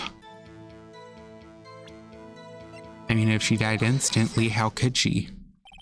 Detective Gumshoe, there's one thing I want you to clarify for me here. You said that the victim, Mia Fey, wrote this note, that she was accusing the defendant, Maya Fey. That's really what you're saying. What? This isn't one of those lawyer tricks now, is it? Of course she wrote it. Who else could have? You have it backwards, detective. Backwards? The victim is the only person who absolutely could not have written it. This is a report from your department, detective. Immediate death due to a blow from a blunt object. She died immediately. But no butting your way out of this one, detective. Order, order. The defense has a point. Someone who died immediately wouldn't have had the time to write anything down. Mr. Wright, I beg your pardon, but when exactly did you obtain that autopsy report? When?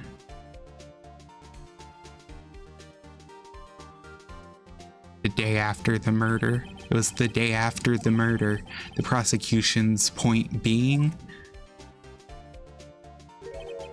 that autopsy report is outdated, Your Honor. What? A second autopsy was performed yesterday at my request. Death was almost immediate due to a blow from a blunt object. But there is a possibility that the victim lived for several minutes after the blow. I received these results this morning. No way. Your Honor. It's quite easy to imagine that the victim did have time to write Maya. That is all. I see. Damn you, Edgeworth. I should have known you'd have something up your sleeve. Why, Mr. Wright, you look shocked.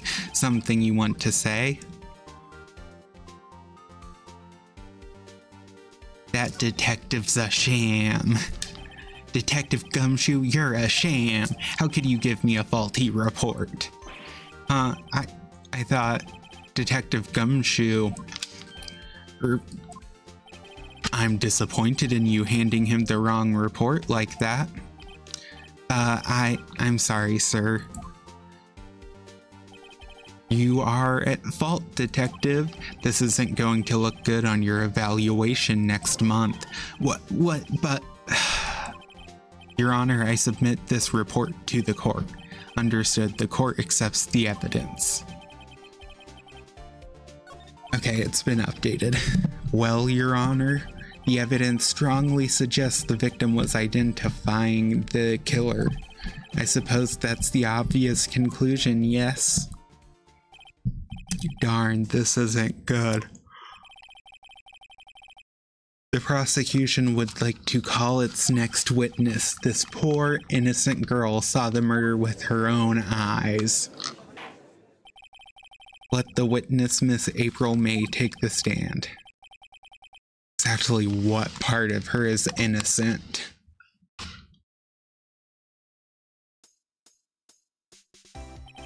Witness, your name, please? April May, at your service.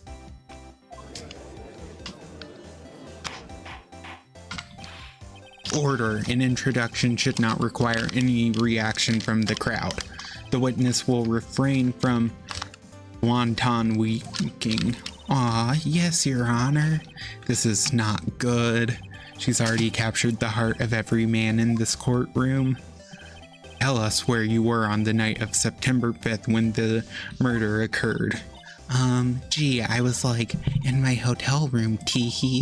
I checked in right after lunch, and this hotel is directly across from the Fay & Co. law offices.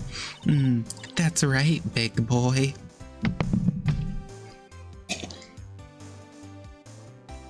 Oh god, I regret the voice I gave her now. Please testify to the court about what you saw.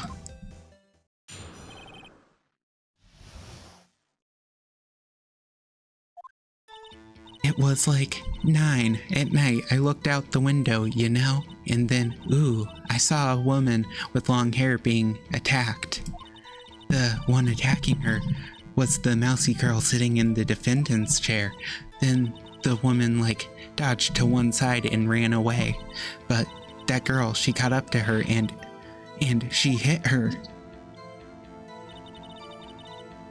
Then the woman with long hair, she kinda slumped. And that's all I saw. Every little bitsy witsy.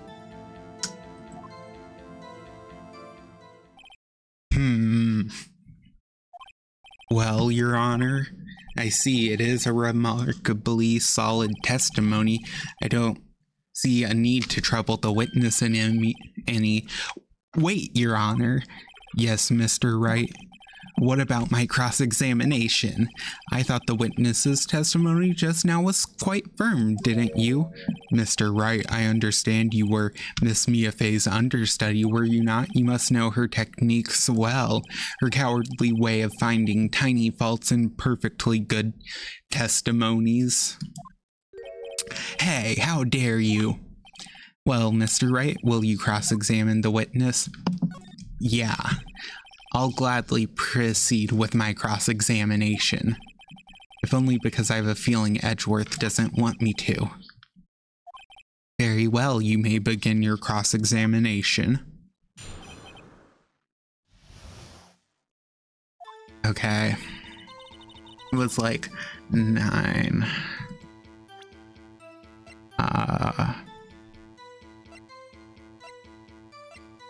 Don't have any... We'll press on this, I guess. Why did you do that? Huh? Why? Like, why what? Why did you look out the window? Were you expecting to see something? Oh, well, gee. What? That's it. She can't get out of this question that easily. I sort of, you know... I had a feeling... Well, I have a feeling she's trying to avoid the question. Maybe I should press a little harder on this one. Yeah, let's do it. Let's see how far I can run with this. Surely you must have had a reason to look out your window at that time of night. Oh... Mr. Wright, I will not have you badgering my witness. Badgering? You insist on needling her with these trivial questions. I really don't think it should be allowed. Yeah, stop him. The poor girl. Order. Mr. Wright, you have been warned. Poor girl. What about poor me? What did you see next? Okay.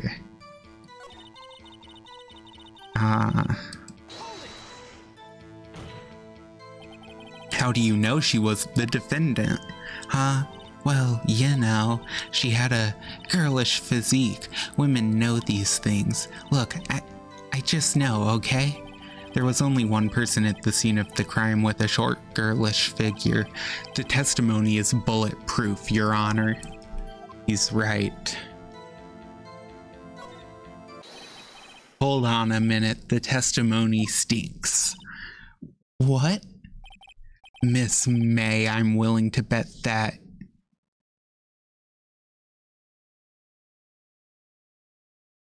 You saw nothing. Did you really see the defendant at all? Mr. Wright, what's the meaning of this? Yes, what is the meaning of this? Somebody tell me, because I'm clueless about this, I mean. Okay, if you had really witnessed my client Maya Fey, you would have noticed her clothes before noticing her physique. No one wears clothes like this on a daily basis except her, and I'm no expert on fashion, but her hairdo looks far from normal to me. However, the witness's testimony mentions neither of these things. The testimony is bogus. But still, we don't know if she was dressed that way on the night of the murder. She was, Your Honor. I saw her, and so did Detective Gumshoe. What do you say to that, Miss May? Roar. Yeah, what was that? Roar, what are you trying to say? You mean lawyer? I saw what I saw. I just didn't think all the trifling little details were necessary, darling. Miss May, the court would like to remind you to please omit nothing in your testimony. I'm sorry, Your Honor. I'll be a good girl, I promise. Your testimony again, if you would. Damn, I almost had her.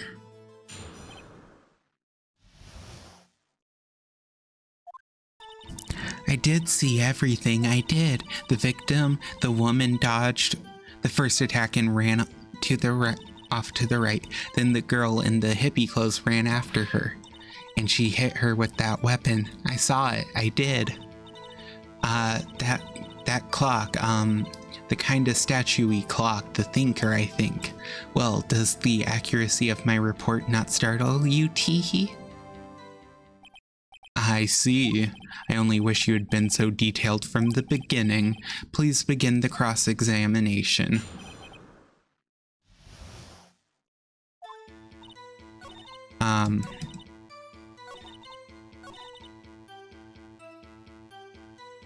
This isn't a clock, is it? Miss May, what you said just now was quite revealing.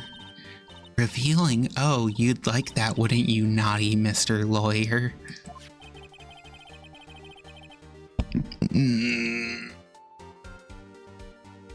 Oh, why are her lines so... Why are they written like this? You just said that this statue of the thinker was a clock, but there's no way of knowing that just by looking at it. Another person in much the same position as you recently called this a clock too, and he was found guilty of murder. Order, order. Miss May, can you explain how you know this was a clock? Oh, the witness saw the murder with her own eyes. That's all that's important here. The defense is trying to confuse the issue with trivial concerns. Yes, of course. You will withdraw your question, Mr. Wright. But questions are all I have, Your Honor. And as you may recall, I've caught murderers with these questions before. Well, only once. Objection sustained. You may continue to question the witness. Ooh, that was close. If he stopped me there, the trial would have been over. Huh? So what? What happens now? What happens now is you answer my question. How did you know it was a clock? What? That's because I heard it. Yes, I heard it say the time. So you've been to the law offices of Fay & Co. No, hey, I didn't say that. Why would I go there? I heard it from my hotel room, hee hee. The law offices of Fay & Co., where the murder took place, is very close to the hotel. She could have easily heard the clock. Well, Mr. Wright, are you satisfied? No, Your Honor. I can't give up now. Not satisfied because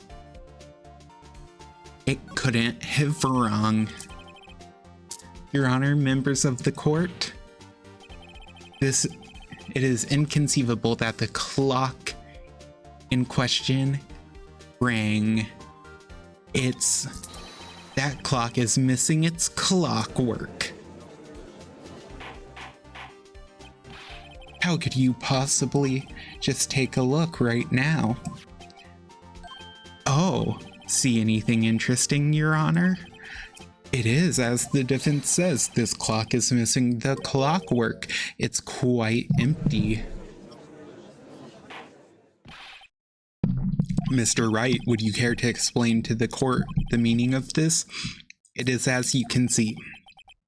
The clock was empty. It couldn't have rung. Therefore, this witness is a big, fat liar. Fat. Well, Miss May. Tisk, tisk. Quite a show you've put on for us, Mr. Wright. He knew the clock was empty somehow, he knew. I'm afraid you've forgotten one thing, however. Indeed, the clock is empty, as you say. It can't ring. However, we must ask, when was the clockwork removed? If it was after the witness heard the clock, then there is no contradiction. That's true. That is a possibility. The clock might have been emptied after she heard it. That is exactly what happened, Your Honor. Well, Mr. Wright, can you prove when the clockwork was removed? Ho, impossible, of course. I have proof. What?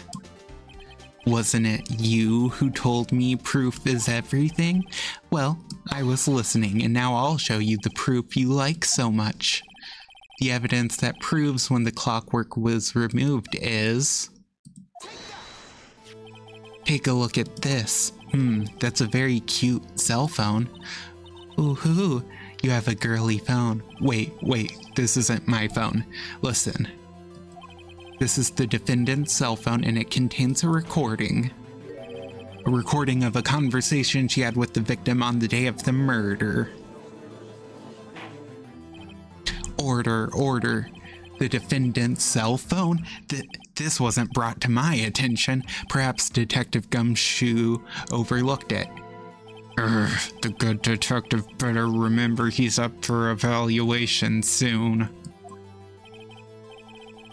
I gotta say, I'm starting to feel bad for the big fella.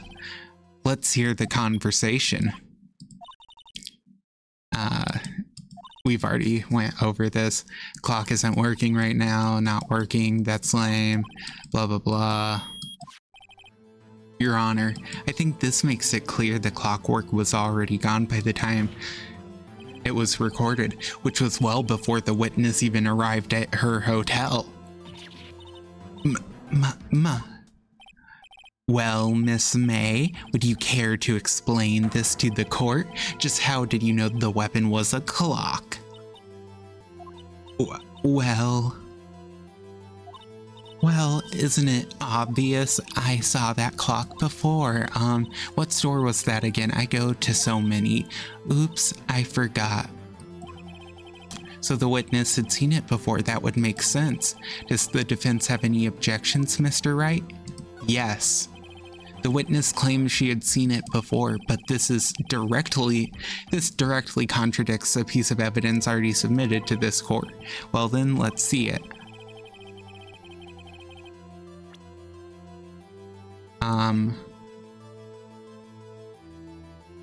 Yeah, it was made by Harry.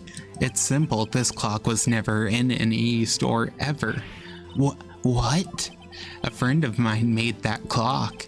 Only two exist in the world, and the one that isn't here is in police custody. Impossible. Everything is sold in stores. Miss May, I think it's high time you went shopping for a better excuse. Oh, excuses not on sale today?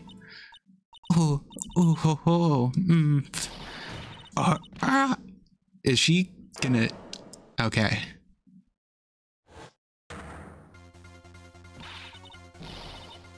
What's it to you, porcupine head? That stupid clock doesn't matter, okay? She did it and she should die for it. Die! She just transformed. Whoa, let's not get ahead of ourselves. This is a court of law and the witness will remain calm. Oh. Oh, silly me. Did I, like, lose it? I guess I did, teehee. Scary. Miss May, let me ask, tell me, how did you know the weapon was a clock? Oh dear, does the defense have any opinion on this behavior? Yes, Your Honor, allow me to explain how I see the truth of this matter. Miss April May, you knew because... You knew the weapon was a clock because you had heard about it. It never held the clock in her hand, however, she had heard that it was a clock. She heard. That is correct, Your Honor. There is no other way she could have known the thinker was a clock. And I can show you proof. Well, this is interesting. Let's see it then. Show me evidence proving that the witness had heard the murder weapon was a clock. Wiretap. Have a look at this. That. I found this in Miss May's room. Mr. Wright, please explain to the court what this is. Miss April May, you were tapping the victim Miss Mia Fay's phone, were you not? Ooh. Your Honor, this is irrelevant. I'm not entirely sure that it is. Objection overruled. And it troubles me that our witness was in possession of a wiretap. This is outrageous. Does the defense truly claim that the witness was tapping her phone? Absolutely. Even if that was the case, which it's not, you still have to prove that. Did the victim ever say that the weapon was the clock on the phone? Can you prove that? I think not. Oh yeah, I think I can. It's simple. What?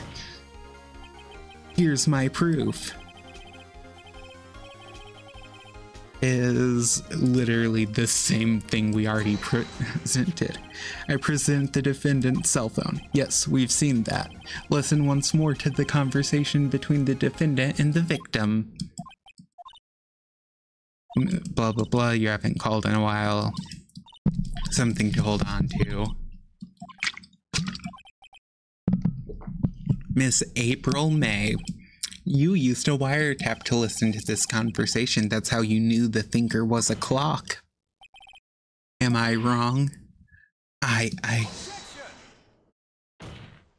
Your Honor, this is ridiculous. Your Honor, look at the witness's face. Does she seem amused to you? The defense demands an answer. Witness, answer the question. Did you tap her phone? Miss May. Shut up, all of you. What gives you the right to talk to me like that? You lawyer.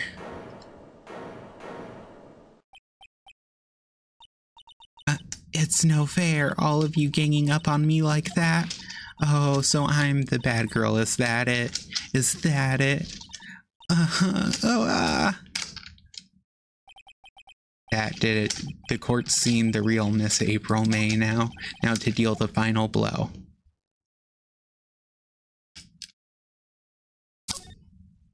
Why did you tap her phone? Answer the question. Do I have to? Isn't this a murder trial? Isn't tippity tapping irrelevant? Gosh, she's saying exactly what Edgeworth wants her to say. Miss May, you were tapping the victim's phone. I hardly call that irrelevant. While this court does not condone the defense's tone of voice, he has a point. Well, Miss May, do you have an explanation for the court? Can you prove you had nothing to do with this murder even though you tapped her phone? I'd like to see her pull that off. Mr. Lawyer, I saw that evil grin. You were probably thinking I'd like to see her pull that off, weren't you? Damn, she's good. Well, you're not the first man who's thought that, and of course, I can and will. You can't be serious, no way. Way, I say, way, and oh, and I assure you, I'm serious, Mr. Lawyer. Okay, so the killing happened around 9 at night. Why, that's just when I was getting room service from that sweet bellboy. Room service? Iced coffee, I believe it was. Iced coffee, you know, like normal coffee, but cold. If you don't drink it quick, the ice melts, then you have regular cold coffee. Iced coffee. I think I'm making this up. Ask the bellboy. Ergo, the witness was not on the scene at the time of the murder. So where does that leave us? It is my great displeasure to inform you that the witness appears to have been wiretapping the victim's telephone. However, that is a separate crime with no bearing on the current case whatsoever.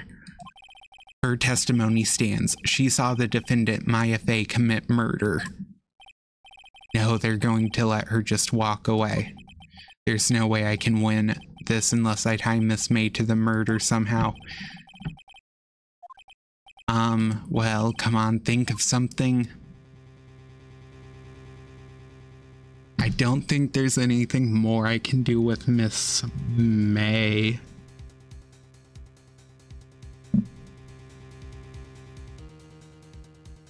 Even if I keep examining her, she's gonna just keep dodging the question, and I don't have a good way to make her admit why she wiretapped the phone. The defense would like to call the hotel bellboy as a witness. There's something suspicious here, and I'm going to get to the bottom of it.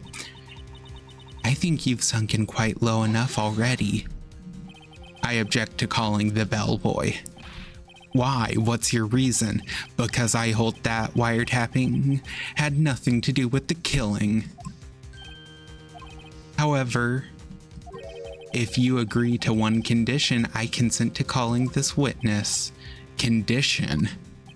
If Miss April May's alibi is not called into question after you examine the bellboy, then you will recognize that Miss April May was not the killer, thus she is innocent, and thereby you must also accept the verdict of guilty for Miss Maya Fey. That is my condition. What? I'd better find something suspicious in that bellboy's testimony, otherwise Maya will be declared guilty on the spot.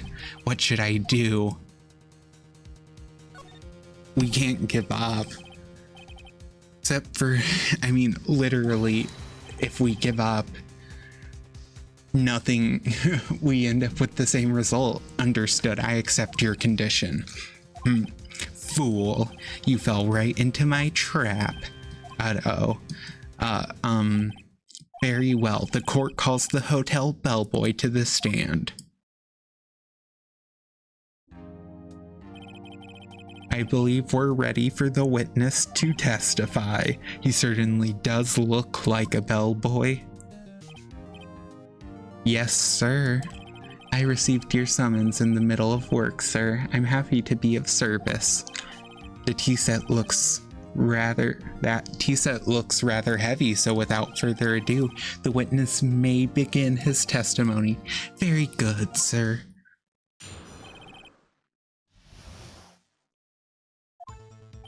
I am the head bellboy at the fine Gatewater Hotel, in business for 4 generations. I believe I received a call after 8 in the evening from our guest, Miss May. She asked for an iced coffee to be brought to her at 9 on the dot, sir, so I brought it to her at precisely the requested time, of course, and I delivered the iced coffee to our guest, Miss May herself.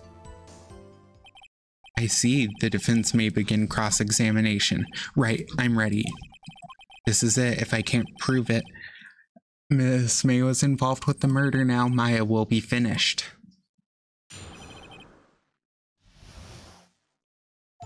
Okay. That doesn't matter. Let's press on this. Yes, I confirmed that detail several times. She was watching a program on the TV and wished to drink after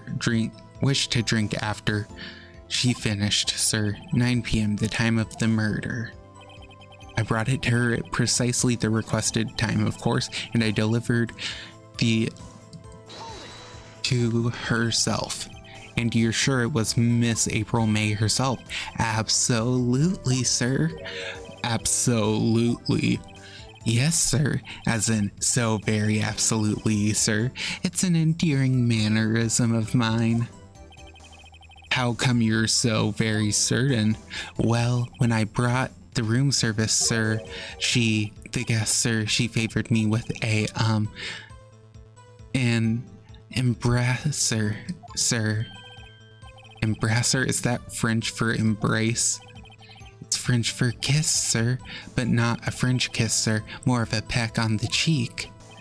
Why would she have done that? I believe perhaps she was momentarily swayed by my prim demeanor, sir. It was a moment I shall never, ever forget, sir. Sounds pretty fishy to me. I think our Miss May was up to something and wanted the bellboy to remember her. It's no good. There's nothing there. Is that it? Finally, you understand. This bellboy has absolutely no reason to lie. Now, if you have any decency, you will end this rather tedious cross-examination here. It was a bit tedious. The witness may leave the stand.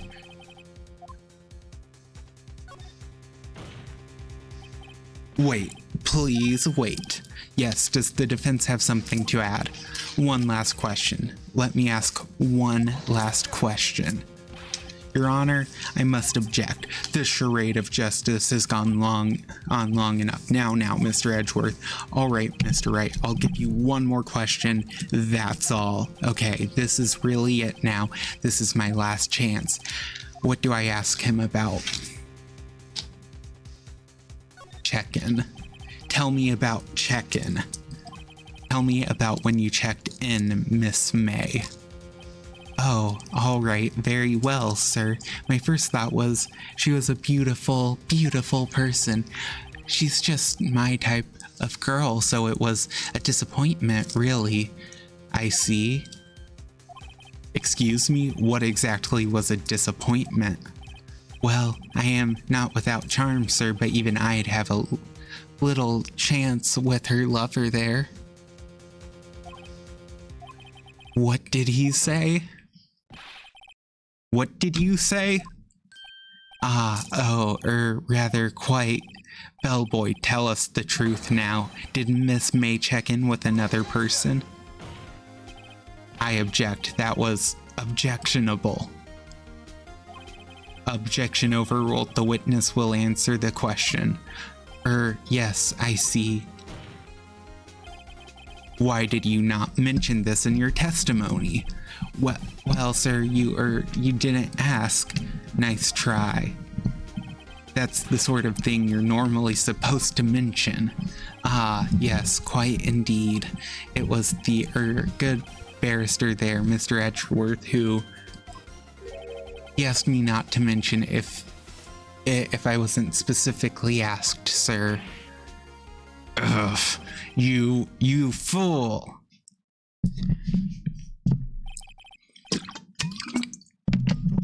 I've done it. I've won. Miss April May checked into a twin room with a man, correct? Yes, sir. Then, when you brought them room service, you didn't see that man in the room. That's right, sir. Your Honor, we have just learned of another person who may have been involved. May have been involved in the murder. Wording. In light of this new fact, I hold it's impossible to judge the defendant. Wouldn't you agree, Mr. Edgeworth? And who, Mr. Wright? Who is this other person? Simple, it was...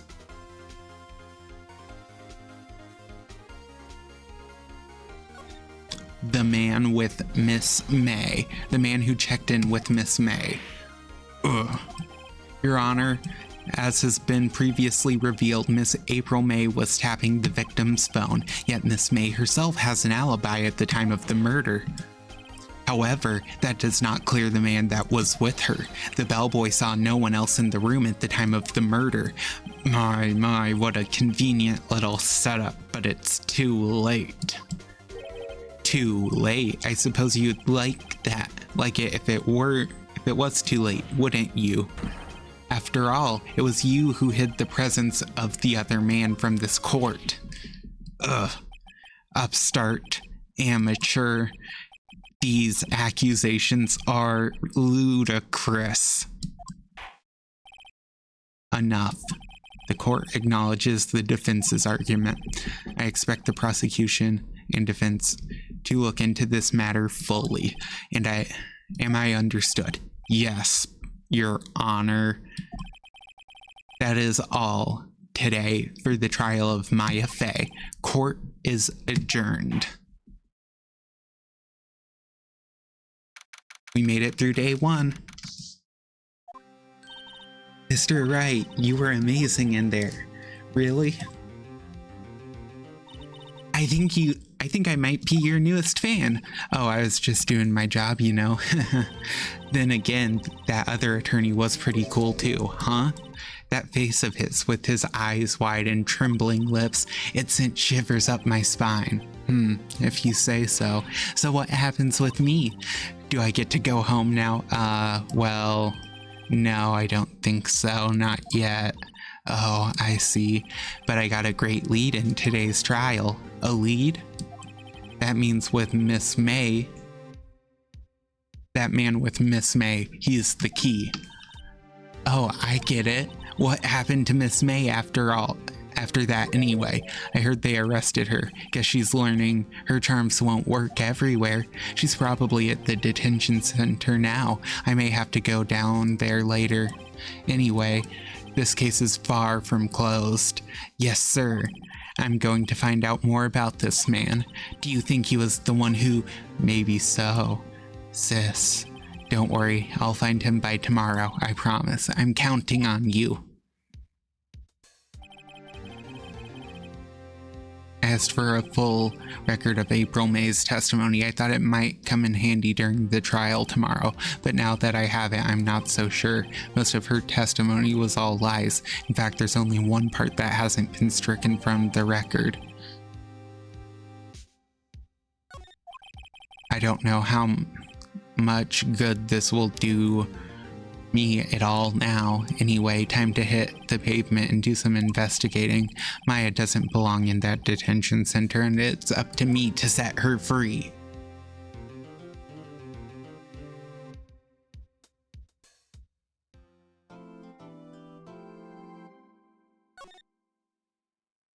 Okay. Day 2 investigation.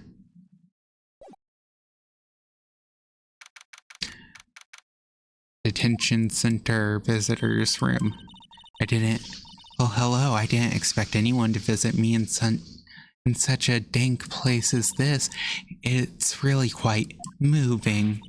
Not you, stinking lawyer. I hope you die. Have you come to laugh? Yes, laugh at the fallen Miss May. No, not really. There's something I wanted to ask. Unfortunately, there's nothing I want to be asked. Haven't you done enough questioning, you spiky head? Here we go again. Please, you're scaring the security guard. So, what is it you wish to ask of me then? For starters, how did you get to be so totally whacked? About the man who stayed with you in your hotel room. Can you tell me about him? Where is he? Come on. No way, Jose. Maybe if I had something to get her to talk. Why did you place a wiretap on Mia's phone? When you say it like that, it sounds so cold, so criminal. Tapping people's phones is a crime, Miss May. Oh, and I suppose you learned that in lawyer school, Creep. This woman is impossible to talk to. Say, why are you so angry? I mean, you don't look like a bad person. Oh, that does it, bottom-feeding, scum-sucking lawyer. Bottom? I can't tell. Does she have a thing against lawyers or just against me? Well...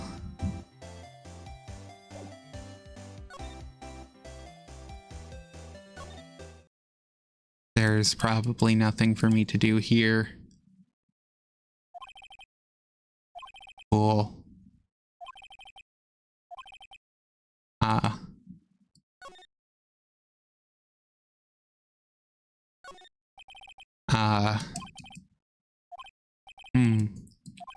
Nah, I'm imagining things. Or some missing. Nah, I'm imagining things. That's... okay. Doubt there's anything in here. Ah, welcome, sir. Quite the performance today, if I dare say so myself. Oh, thanks. Sorry for putting you on the spot like that. No, not at all, sir. Your effort today can only help the Gatewaters rep, as they say. Huh? Rep? Yes, our reputation will swell as the hotel where the murderer used a wiretap. We can charge a premium for the room. Of course, it will be great for business, sir. Whoa, Miss May hasn't been charged with murder. I too will become famous. The bellboy who brought the murderer iced coffee. Why do I feel like we're both stuck in the same bad dream? So you are our honored guest. Please let me know if there's anything I can bring you. There's nothing. Please leave that as it is, sir. That's the drawer of terror, hiding place of the murderer's wiretap. It's set to become one of the most popular attractions here. This guy's serious. I don't believe it. Simple bet. Okay. A still scene painting. Whatever, one of those is hanging on the wall. Blah, blah, blah. It's just a painting. Miss May. About Miss May. Oh, her? Sir, not to boast, but I knew the moment I saw her. She'd do it, I said. You do what? I'm starting to think the most suspicious person here is this guy. I wanted to ask you about the man who was with Miss May. Ah, yes. He struck me as a real lady killer, if you'll pardon the expression. He knew it. I knew it from the moment I saw him, sir. And he and I are of the same ilk. We both carry the scent of danger. Here we are in There we are in total agreement, Mr. Psycho Bellboy. If you had the same photo of that man, I'm quite sure I could identify him. A photo, Could you tell me about this hotel? Absolutely. And on that subject, I have an excellent idea, sir. Currently, this hotel is known as the Gatewater. I propose that we add a subtitle. A subtitle? The Gatewater Hotel, Murder Manor. Well, what do you think of that? Sounds great. Whatever floats your tea. Shot or whatever. Looks like Grossberg is out today. Wait a second, wasn't there a giant painting hanging on that wall? Yeah, it was a painting of a fisherman.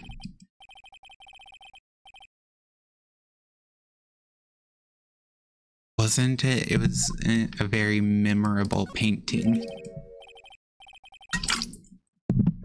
What's this? Old photos? There are two lying here. Something's been written on pencil on the backs. DL6 Incident Exhibit A, DL6 Incident Exhibit B. Exhibit A. I'm sure I've seen this person somewhere. Perhaps I'll borrow this photo. I'm sure no one will miss just one little photo.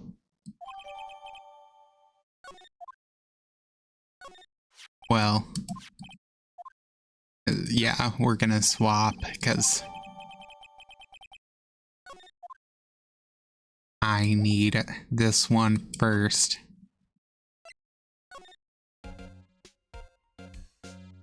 Present this. Take a look at this photo. That's him, detective. I'm the lawyer. I'm the lawyer. Oh, I know that. I just wanted to say detective once. You know how it is. No, I don't. Without a doubt, that's the man who checked in with Miss April May. How about I write an affidavit swearing that's him? An affidavit? This guy is way too excited about this. It's good. Well, sure, why not? Yes, I've always wanted to write an affidavit. Sir, from henceforth I will be known as the bellboy who swore the affidavit. Just hurry up and write it. Not even Miss May can play dumb to this.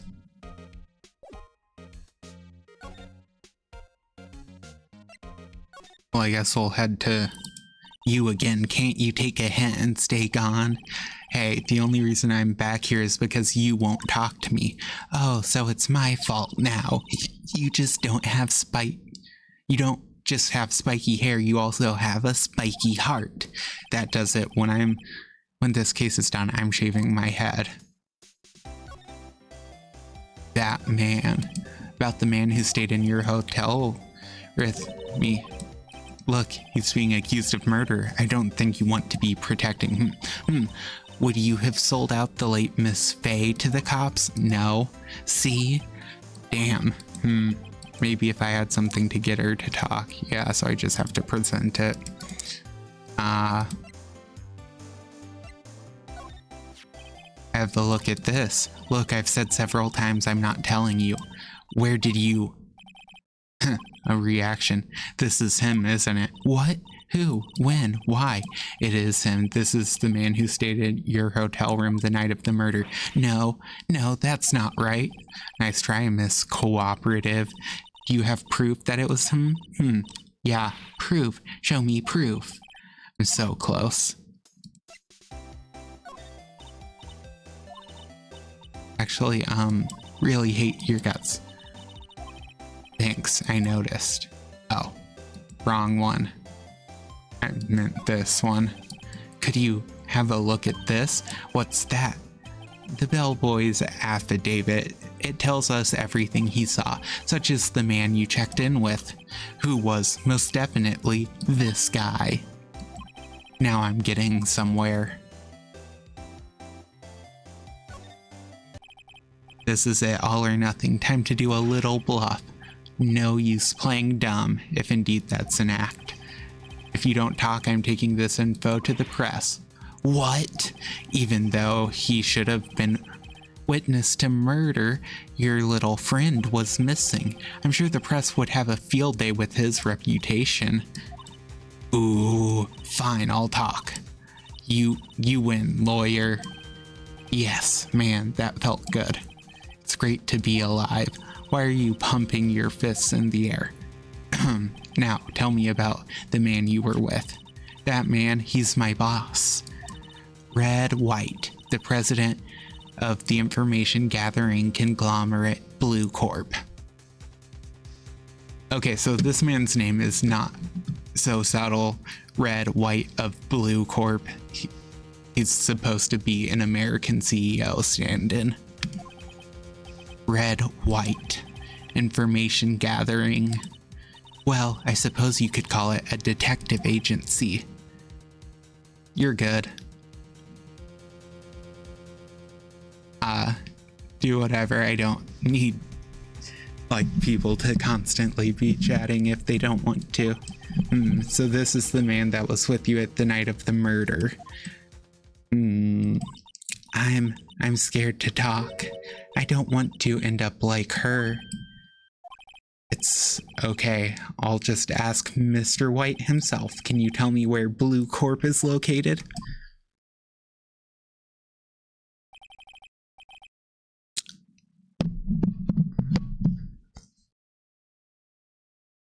Okay. She kind of does, though.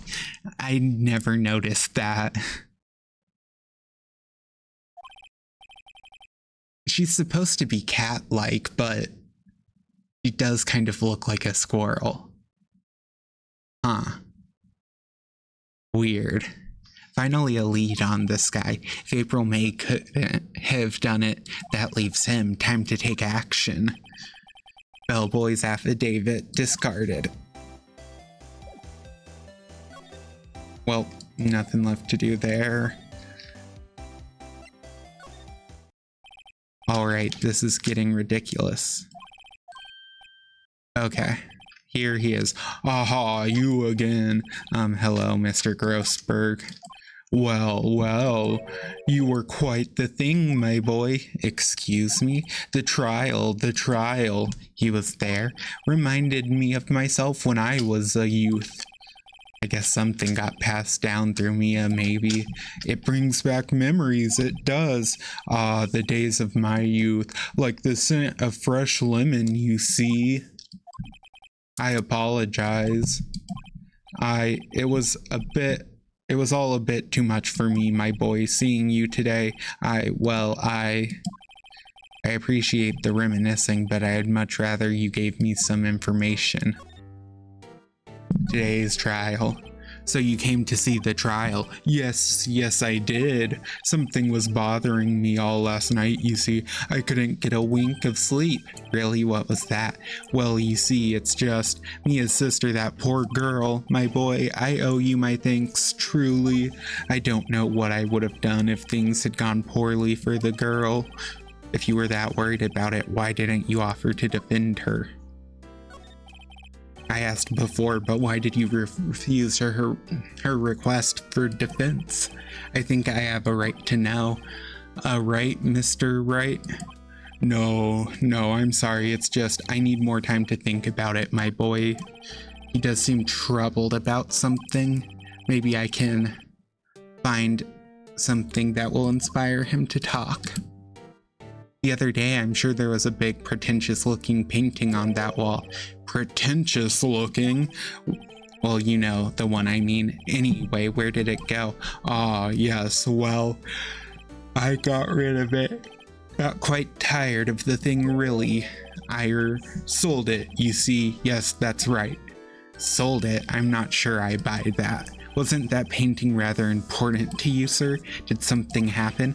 I don't see how it's any of your business. Please speak no more of that accursed painting. I mumble.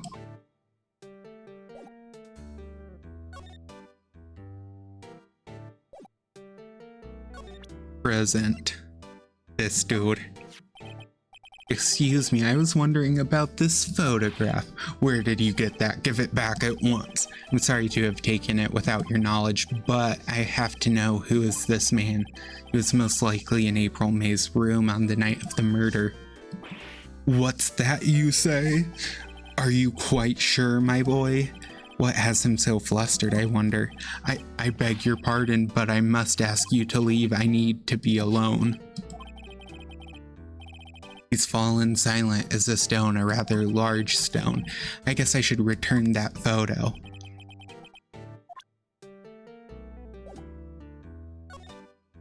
Well, I guess time to go to Blue Corp. September 7th, Blue Corp Incorporated CEO's office. What's with the surreal decor? Welcome. Please furnish me with the title of your personage. Your name. What's your name? I was just inquirably asking the title you go by. Right, Phoenix Wright, inquirably. Mr. Wright, is it right? I see. Splendiferous. Perhaps I have intimidated you with my gigantesque vocabulary. What is this guy's problem? I'm Red White, CEO of Blue Corp, you know, corporate expansion official. My business dealings bring me into contact with the elite of the elite, so I'm afraid I am not used to conversing with The wordily challenged. What a fruitcake. Let me guess. You are an attorney fresh out of law school, are you not? That's the only explanation for why you would come to meet me like this. What does he mean by that? No matter. So, what business does a mighty lawyer have with a man such as myself? Yikes, this guy's arrogance meter is off the scale. Miss May. Miss May is an employee of Blue Corp, is she not? Correct, she was my secretariat. That reads like a translation error. What a shock it was to hear what she has done. What she has done? You mean the wiretap? Indeed, she is paid to answer phones. Tapping them is not in her job description. She does gather information for us as part of her duties, but I assure you, we do not condone illegal methods. It is ineffable that she would do this. It sounds like he's trying to turn Miss May into a scapegoat. On the night of the murder, were you in April May's hotel room? Who can say? I seldom pay attention to mundane details such as time and place. My motto is, don't worry, be happy. Still, Mr. White, the hotel bellboy has stated on the record that he does remember you very clearly. No matter, the bellboy can say what he pleases. I still won't talk to you. If you want me to speak, put me on the witness stand, although I doubt you'd be capable of doing that. He raises a good question, actually. Why didn't the prosecution call him as a witness? He should have seen the same thing as April May. Oh ho ho, the police, the courts. To me, they are mere toys, playthings for my amusement. What kind of company is Blue Corp anyway? Excellent question. We buy and sell various kinds of information. We are a company of the future. You might say, we are the future. Sell information. In just 10 years, I've built this business up into the grand office you see now. In case you were wondering, Blue Corp was named after the color blue. I, Red White of Blue Corp, as founder and CEO, named it so. And why, you ask? Because I like the color blue, of course. Fantabulistic, is it not? There's something that's been bothering me. Yes, what might that be? That big painting on the wall over there. You know, I've actually seen that painting before. Oh, just yesterday, actually. Your point being? My point is simple, or rather, my question is simple. Why is that painting hanging on your wall? Mr. Wrong, was it? Right. It appears you do not fully grasp your position here. I ask again, who are you? A lawyer? No, my feeble friend. A mere lawyer. Worth nothing. Zilch. Zippo. Nada. Just like that sorry excuse for an attorney, Grody Burger. What?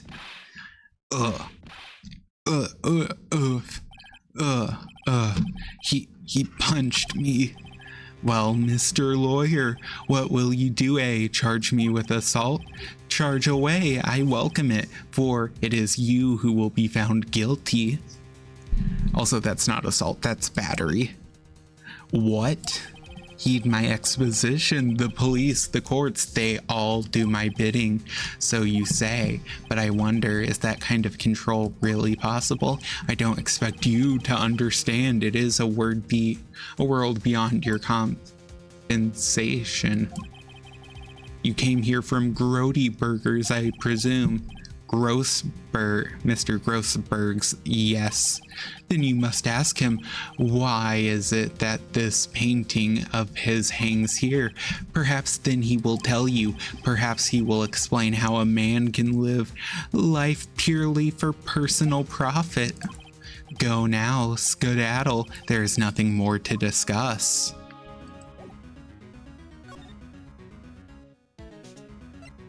Okay, Grossberg's office.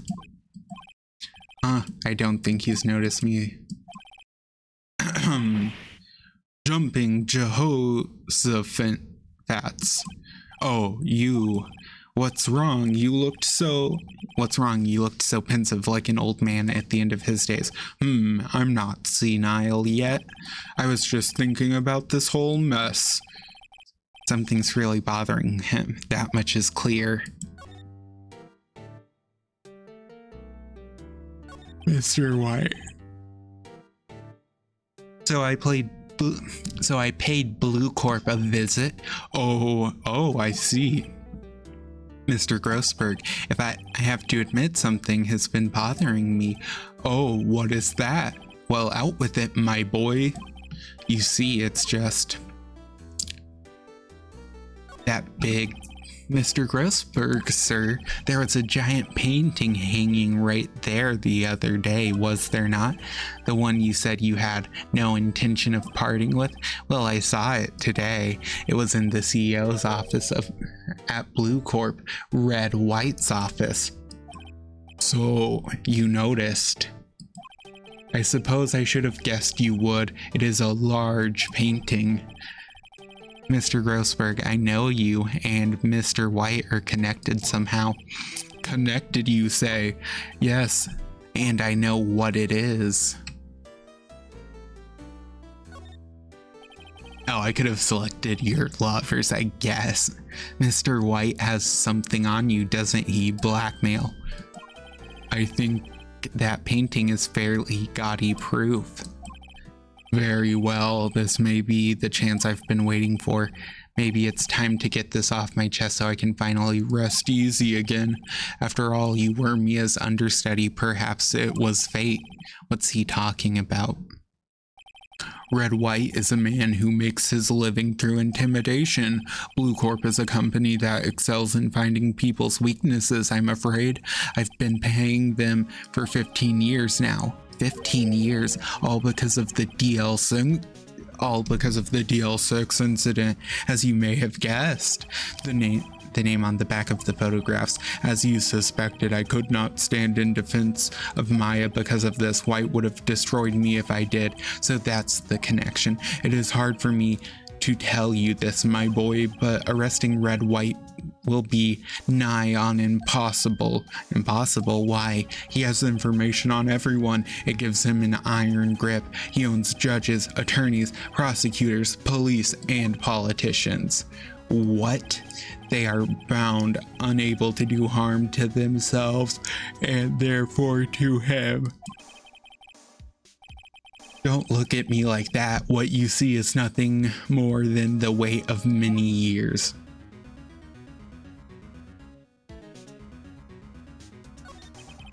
So you came to see the trial? Yes, I did. Something was bothering me all last night. You see, couldn't get a wink of sleep.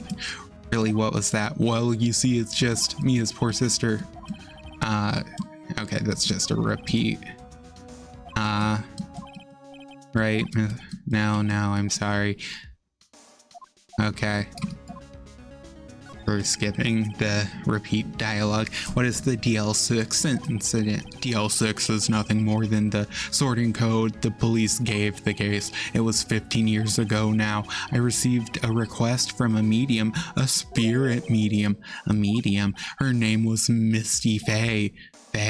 Indeed, she was Mia's mother. She had been investigating a murder at the bequest of the police, and she failed. As a result, the police called her a fraud. This is what Maya was talking about the other day. I did all that I could for her, and in the end cleared her of wrongdoing. That murder case, however, remains unsolved to this day. That case is the DL6 incident. But why were you blackmailed over this, Mr. Grossberg? The DL6 incident was top secret at the time. It made sense. The police didn't want people to know they were using a medium. They couldn't let people know, but one person found out. I told him. You told White? He offered me riches. It is an embarrassment to me now because I talked Because I talked, the police were mocked far and wide. In secret, they began looking for the one who sold them out. Of course, White heard about it, and he came to me. Only this time the offer was blackmail. See, I see.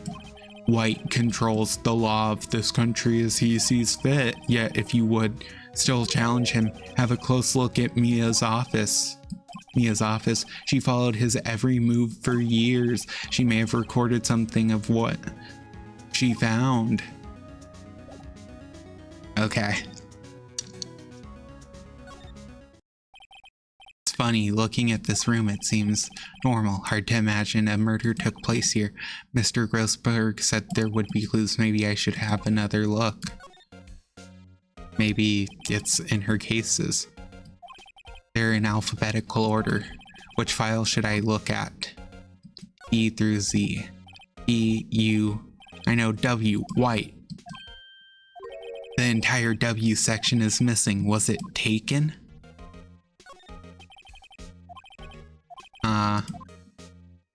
We'll just whoop. Back. Was there anything new at the detention center? Blue Corp. Nothing. Move. Gatewater Hotel, I guess.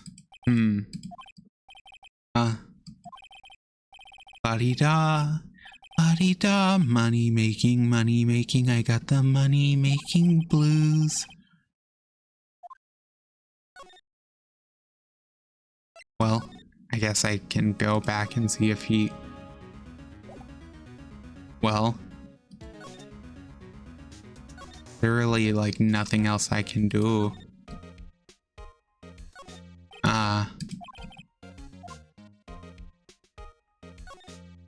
Mia's desk. Well, I guess I'll look through the first one. E, F. Should I take a look? Read it. I have tarnished the Fae name, leaving only these words: my mother vanished. I was determined to find the ones who had made my mother blame herself in this way. Using the power that runs in my family, I held an audience with the dead. Finally, the names of two men surfaced. One was Marvin Grossberg, a lawyer who sold my mother's information for riches. The other was the man who sold that information to the press. This parasite who makes his fortune on threats and coercion. His name is... The record stops there, so Mia knew Grossberg. All the cases... Let's see... Skim, I guess. Skim some of them. Well, no harm in flipping through a bit. I guess the biggest part here's the end in S. Suicide. Ew. She has a collection of suicide reports. There's politicians, policemen. There's writing on most of these in pencil. White. This is Mia's handwriting. Wait, I get it. Mia thought he was involved in these suicides. White drove them all too. I can use these newspaper clippings. Let's find the most disturbing one.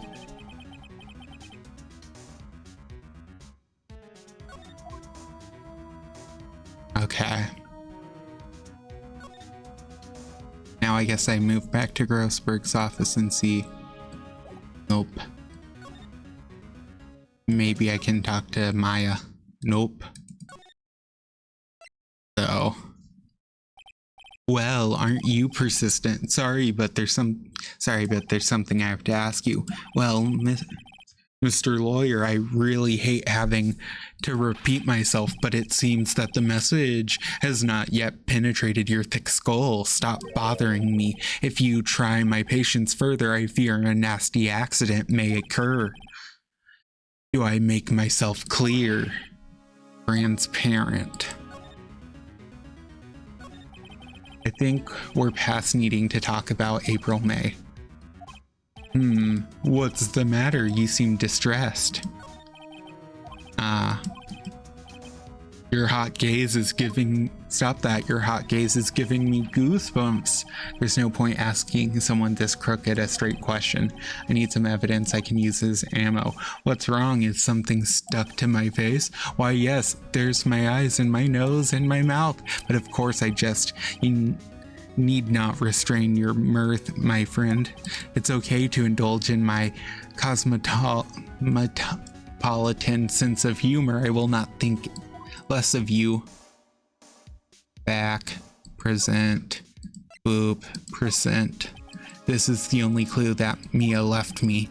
I'd better make this one count. Mr. White, see this? It's an article describing the suicide of a politician. He was embezzling secret government funds.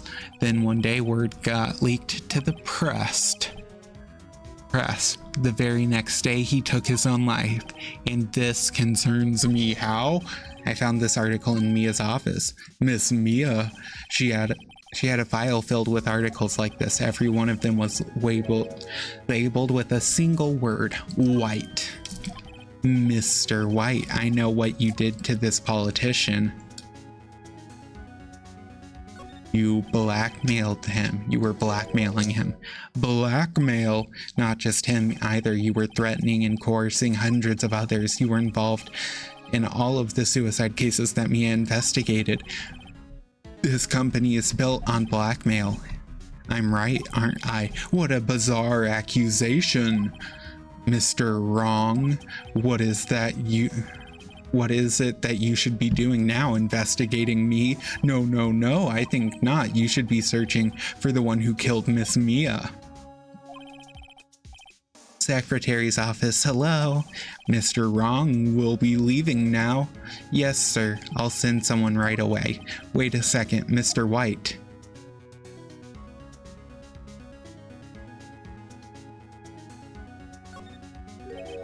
You are absolutely right. I should be looking for the killer now. And actually, I've done better. I found him. He's sitting right in front of me. Just what are you insinuating? Mia was on to you. She was keeping tabs. For this reason, you had April May tapping her phone. Then Mia was murdered, and all the documents about you mysteriously disappeared, so the culprit would be... Even a child could work it out, Mr. White. You did it.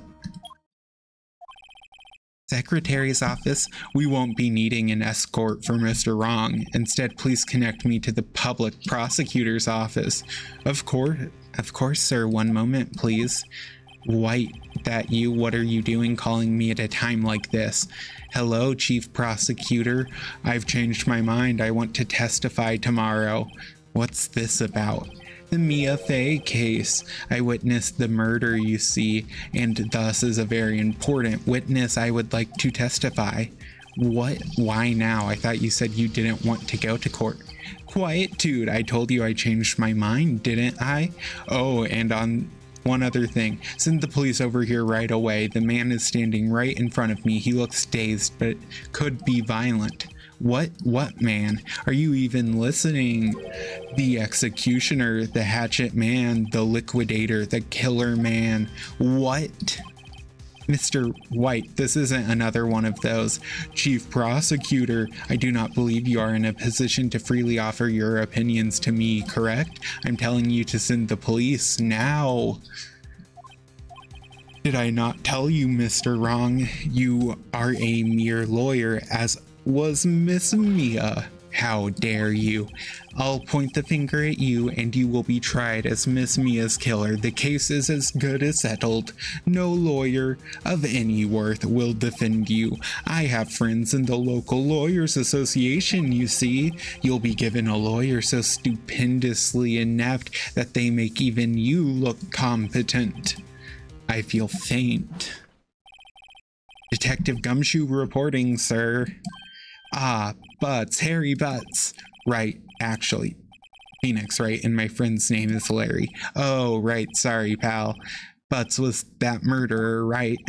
Detective Gumshoe, I present to you the man who killed Miss Mia Fey. What? Take this despicable human being into custody. Farewell, Mr. Wrong.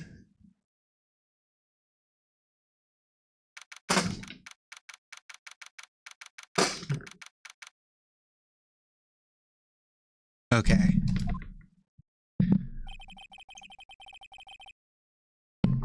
I can't believe it's only been a day since the first trial. My trial begins tomorrow.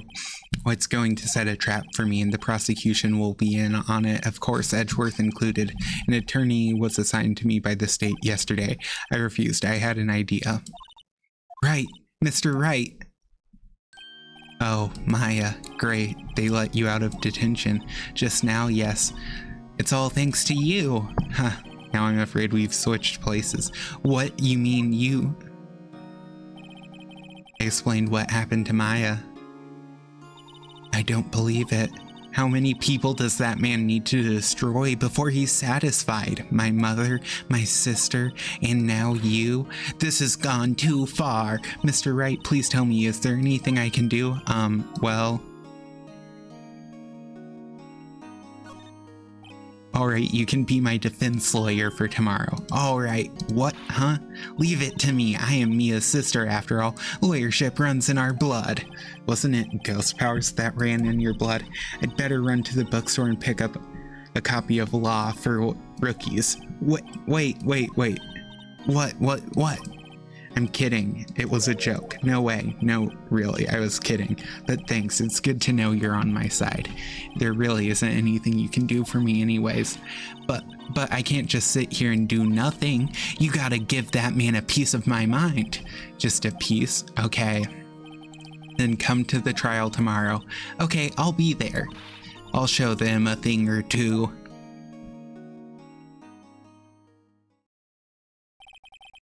Times may change, yet with crime it's the same old story. In fact, it's gotten worse. Lengthy court proceedings are no longer realistic. Beginning a few years ago, a limit of 3 days was put on initial court trials. Almost all finish in a day, most with a guilty verdict. I never thought I would end up in the defendant's chair myself for this case, with the true culprit appearing as the star witness. This is it. Tomorrow it's me or him.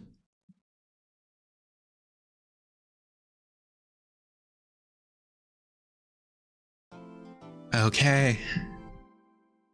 This is the end of episode 2.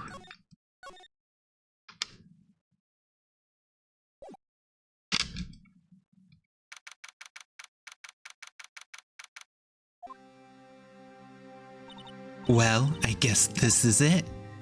Yeah. One way or another, this case gets decided today. Phoenix. Prosecutor Edgeworth.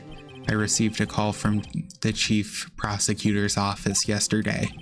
I was told that whatever Mr. White says today, it will be the absolute truth, no matter how you try to attack his testimony. If I raise an objection, I have it on good faith that the judge will listen to me.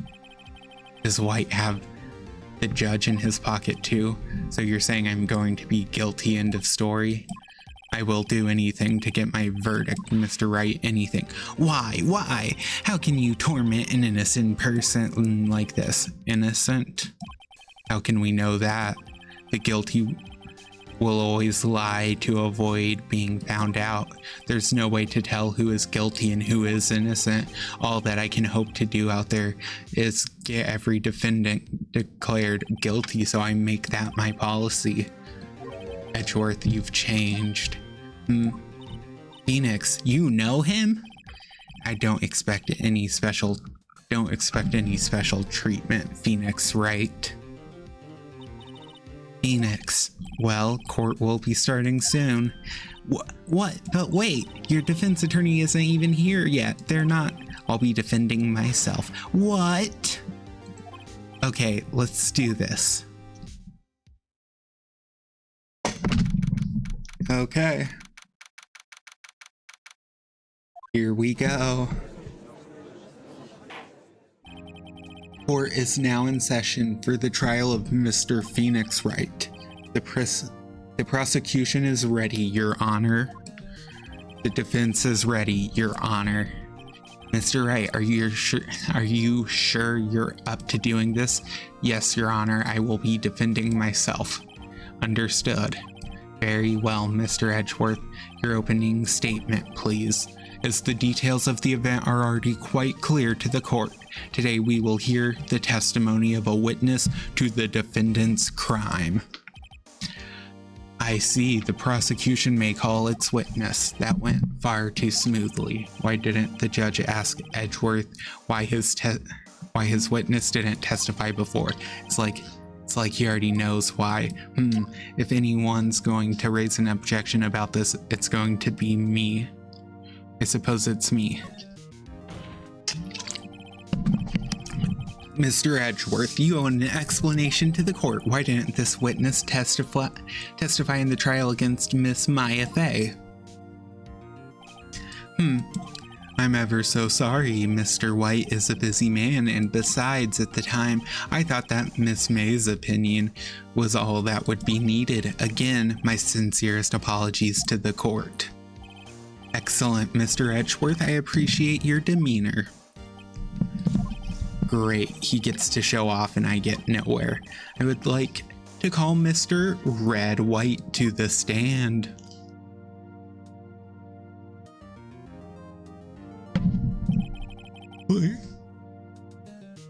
Please state your full name.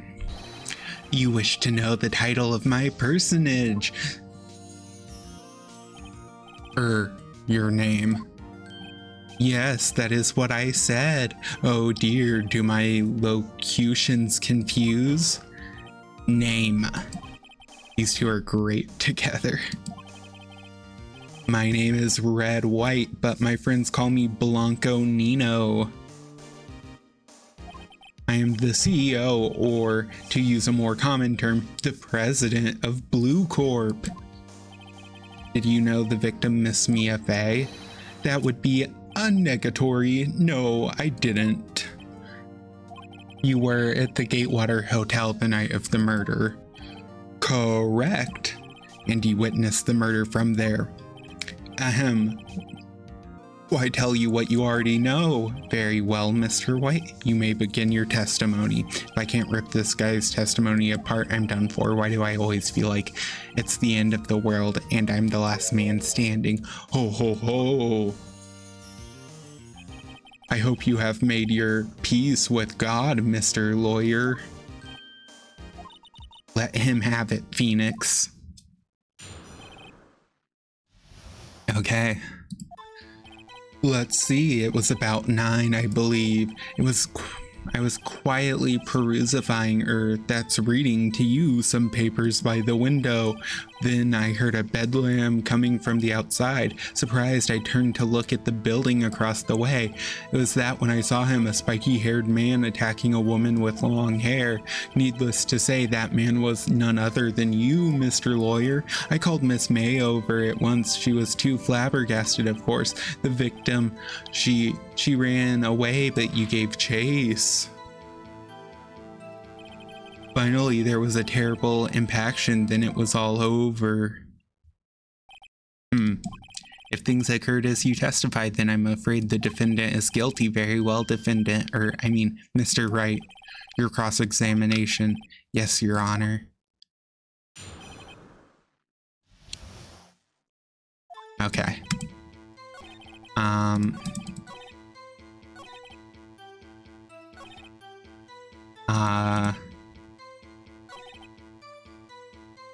Press. Can you be a little more detailed about that? I think it's worth knowing exactly what happened. Of course, comprende. I understand the victim was attacked by you and ran to the left. You gave chase and struck her down. Are you sure? As you know, I'm always abso-positively perfect. Perhaps you could change your testimony to reflect this new detail. I don't think she did run left, actually. Wait right there, Mr. White, you've dug your own grave. What is this? You said the victim ran to the left, but that directly contradicts Miss May's testimony. She clearly stated the victim ran right.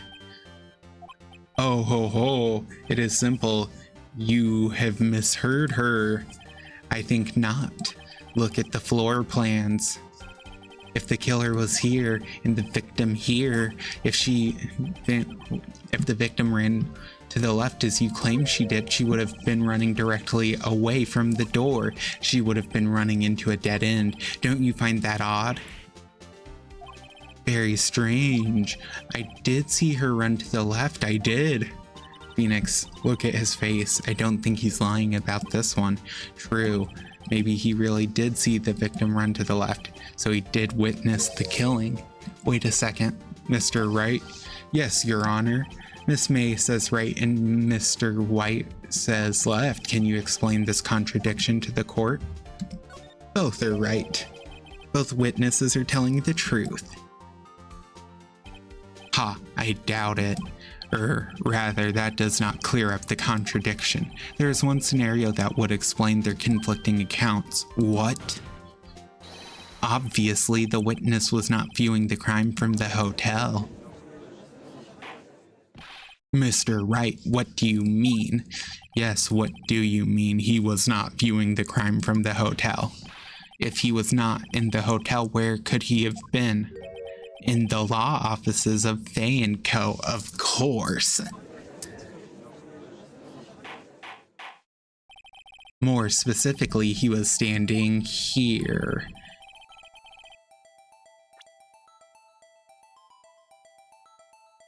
Present. This is where he was. Look. When the victim ran for the door, if he was watching from this point, to him it would appear that she ran to the left. Please, this is no time for jokes and ill taste. That is where the killer was standing. Order, I will have order. Anyone disturbing the order of this courtroom will be held in contempt. Mr. Wright, what are you suggesting? Rapscallion. The postulations of the defense are a distortion of the truth, Your Honor. Indeed, they do seem a bit far-fetched. Ho ho ho! You provide us with so much entertainment, Mr. Lawyer. What now? He's laughing. The hilarity of the moment made me remember something. Appears I have been unclear. For this I apologize. Mr. Your Honor, might I be allowed to testify once more? Very well, let's hear your revised testimony.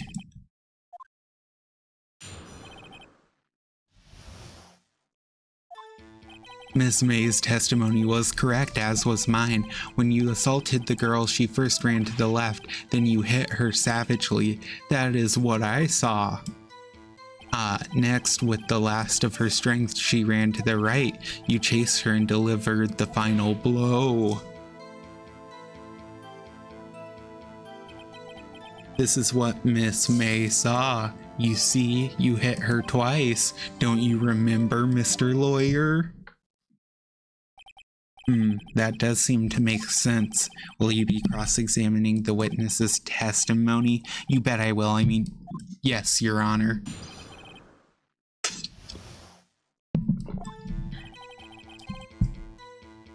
I'm pretty sure from A below.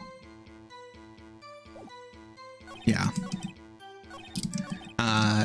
She only took one hit though. So she couldn't have been hit twice. Mr. White, the victim died from a single blow. What do you have to say to that? Now's my chance to hit him where it counts. Mr. White, wasn't it you who told this court you were absolutely perfect? I will refrain from using this phrase from now on. Your Honor, if I could ask the witness for a new testimony. The witness is obviously confused, Your Honor. I would like to request a 10-minute break. Yes, quite. Objection. The witness is confused because he's lying. I emphatically request there be no break, Your Honor.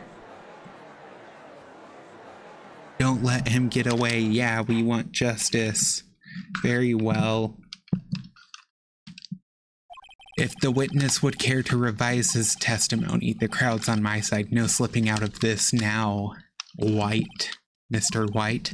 Oh, okay.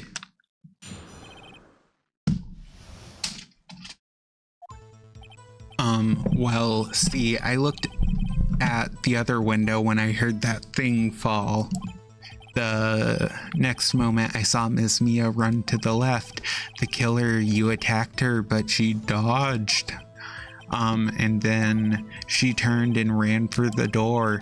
Then you did her in with a single blow. Thwap. Thwap indeed. Very well, you may begin cross-examination. Mr. Your Honor, my stomach, you see, it is hurting. Deal with it. This is almost over.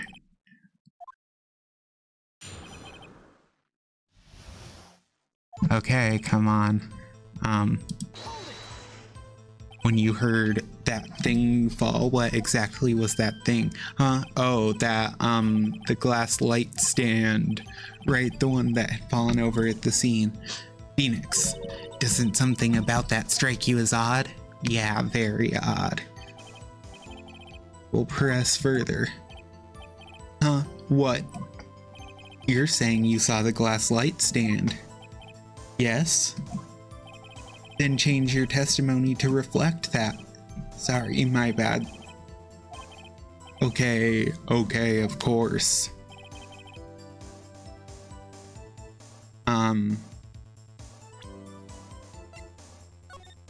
Yeah, you would not have been able to see it. Mr. White.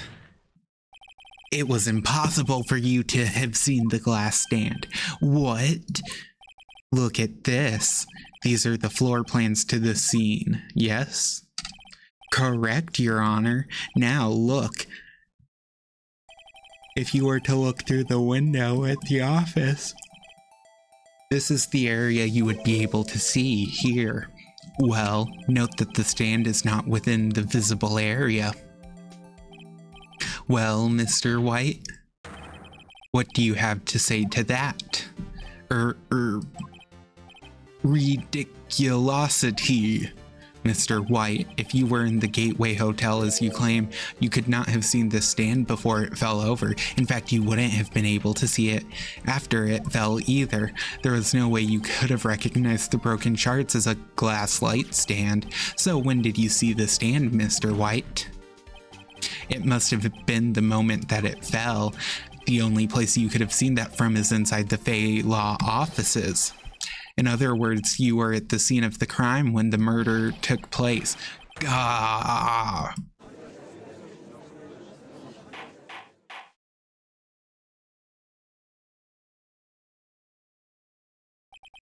Mr. White.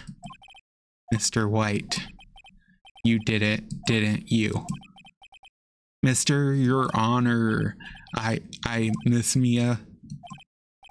Looks like we're about to get our verdict.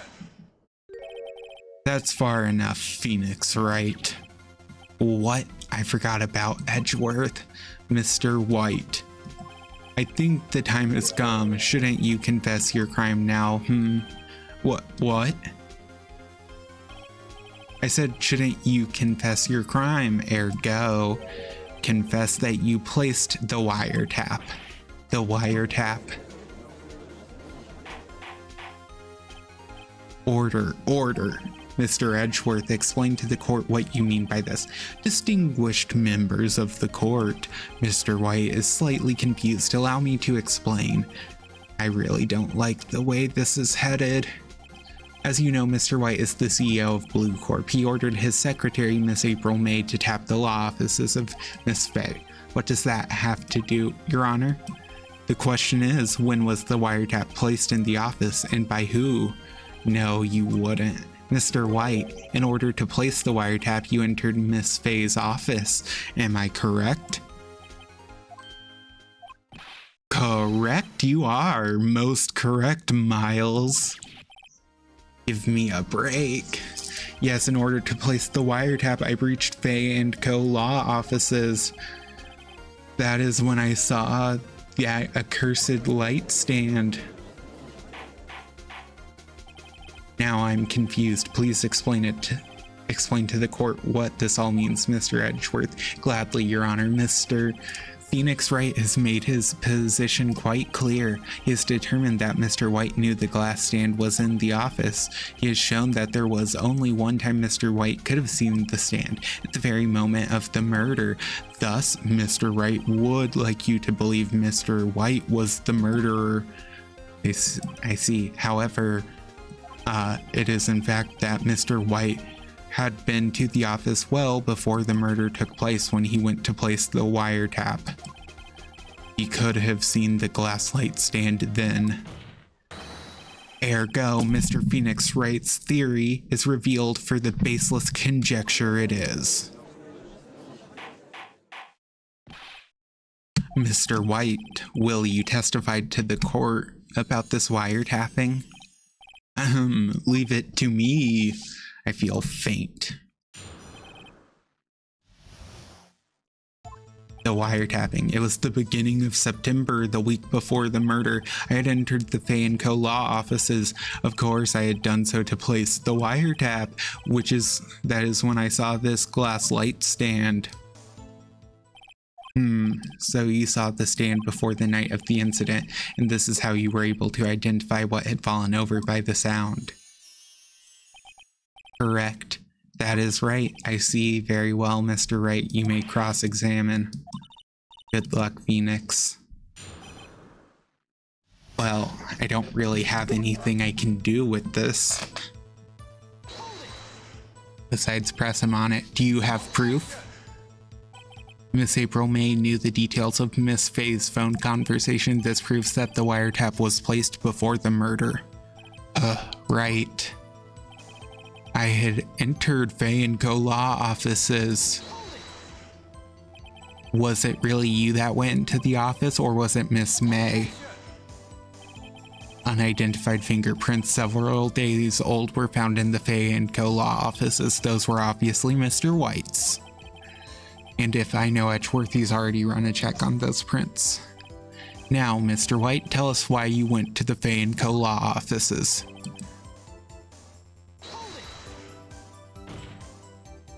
Why did you tap Mia's phone? This has no bearing on the current case, Your Honor. Blue Corp is a detective agency of sorts. We have a responsibility to protect client confidentiality. Why did you notice something innocuous as a light stand? The light stand was made entirely out of glass. It was quite stylish, so I guess it made a lasting impression on me. Such a futacious thing deserves attention, does it not? That is all. Damn it, there's nothing for me to press him on. Oh well, maybe he's rattled enough that I can bluff out something out of him.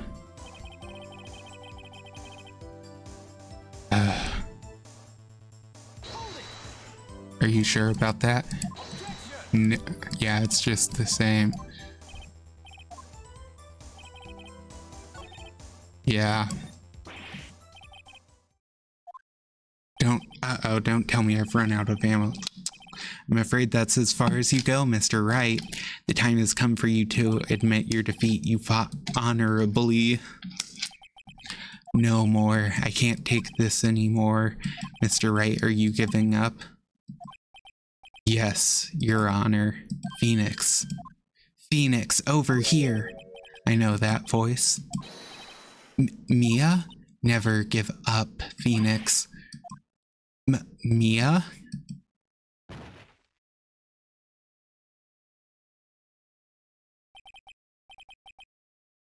Where am I?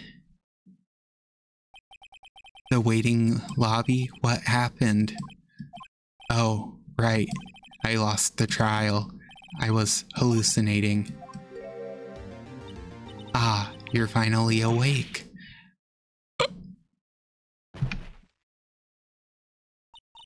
Hey, Phoenix. That's no way to greet an old friend. Phoenix, I want you to look at me.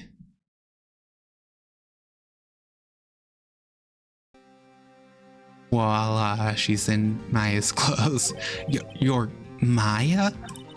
Didn't you know the Fae women have strong psychic powers? When you accepted your defeat in court, it appears that was enough of a shock to awaken Maya's true powers. So Maya is channeling you, Mia? That's right, I am Maya, but I'm also Mia. Now I want you to listen to me, Phoenix. Maya never gave up. You can't either. That's what I came here to tell you.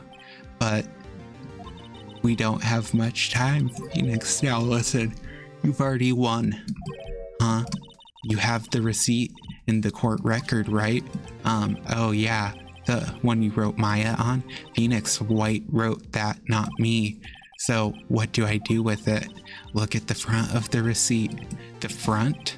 It's a regular receipt. It looks like it's from a famous department store. $1,000? Whoa, big spender. Item glass light stand. Date of purchase September 4th. September 4th? That's right, Phoenix. I bought that stand the day before I was killed. Whoa. Now what did Mr. White say in his testimony?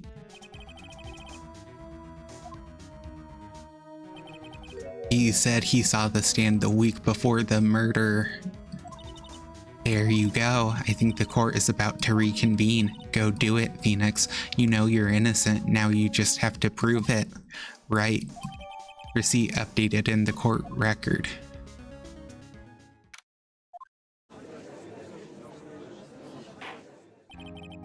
Court will now reconvene for the trial of Mr. Phoenix Wright. Is the defendant rather? Are you all right, Mr. Wright? Yes. Sorry, Your Honor. I'm fine now. Then let's start where we left off.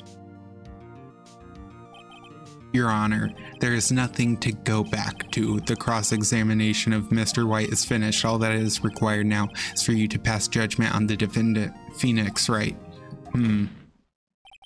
Your Honor, please give me one more chance. I promise you this is the last time I'll ask you. But as Mr. Edgeworth has noted, the trial is more or less finished. Mr. Edgeworth, do you have an opinion on this matter? I say, let us give Mr. Phoenix Wright his last chance. Very well. You may begin your cross-examination. And it should be the same as before.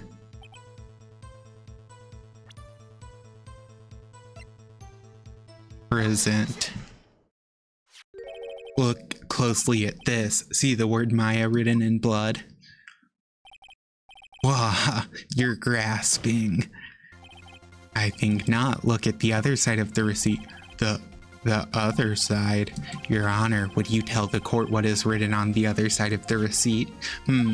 Well, a glass light stand in the date of purchase. Why, that's the day before the murder. You see, Mr. White, when you allegedly entered Fay & Co. law offices at the beginning of September, the stand could not have been there. Wah. Wah. Well, Mr. White, can't get out of this one, can you? No, it's impossible. Uh-oh, he's losing it. Well, Your Honor, I understand there must be a bit of pressure on you. But I think you'll agree you can't judge me guilty under these circumstances. Very well. Then that is all for the trial of...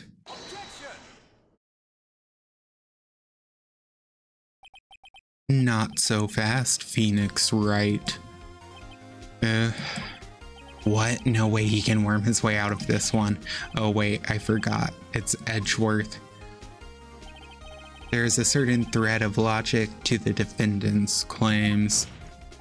However, there is no concrete proof that Phoenix Wright is innocent. Ergo, I would like to request one more day before Phoenix Wright is granted his freedom. I need time to make one more inquiry into this matter. Another inquiry? This isn't going to be another one of those updated autopsy reports. This guy just makes up evidence as he pleases. This is bad. Mr. White's guilt is obvious. There is no need to prolong this trial any further. Well, Mr. Edgeworth, if anyone is going to call Mr. White to trial, it would be me, the prosecution.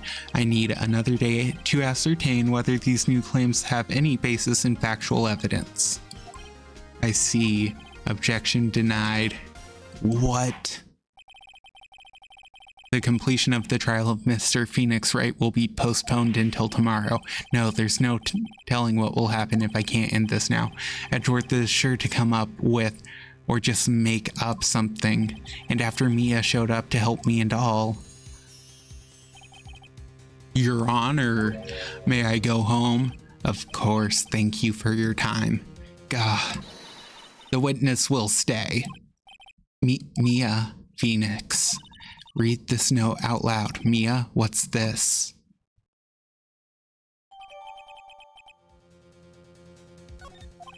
Your Honor, if I may. You're quite persistent today, Mr. Wright. You bet I am. My life is riding on this one.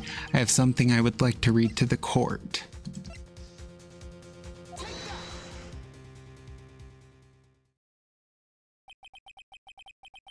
The memo Mia had given me was a list of names. Many of them sounded strangely familiar. People in finance, famous celebrities. That's when it happened. Stop. Desist. Halt. Please. Stop. Make him stop. How did you get that list? Mr. White, admit your guilt right here, right now, or else this list will be released to the press. I confess. I did it. I hit her. I hit Miss Mia with the thinker. Case closed, Your Honor. Well, I see no reason to continue this trial. Mr. Wright, yes, Your Honor. You've done it again. That was quite a spirited defense. Yes, Your Honor. I guess you could say that, if only you knew how spirited it was. Well, this court finds the defense, rather the defendant, Mr. Phoenix Wright, not guilty.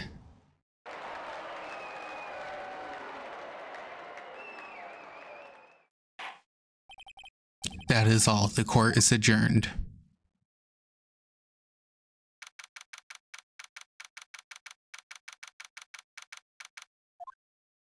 Number 1. Well, I never thought I'd be saying this again, but congratulations. You're lucky I was born a fae.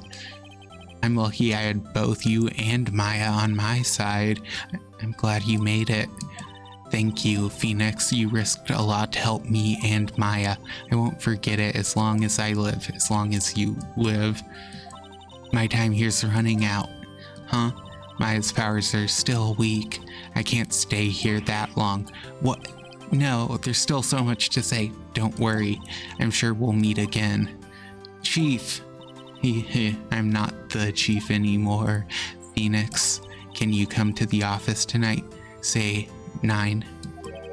The office. I'll see you later. Chief, Mia.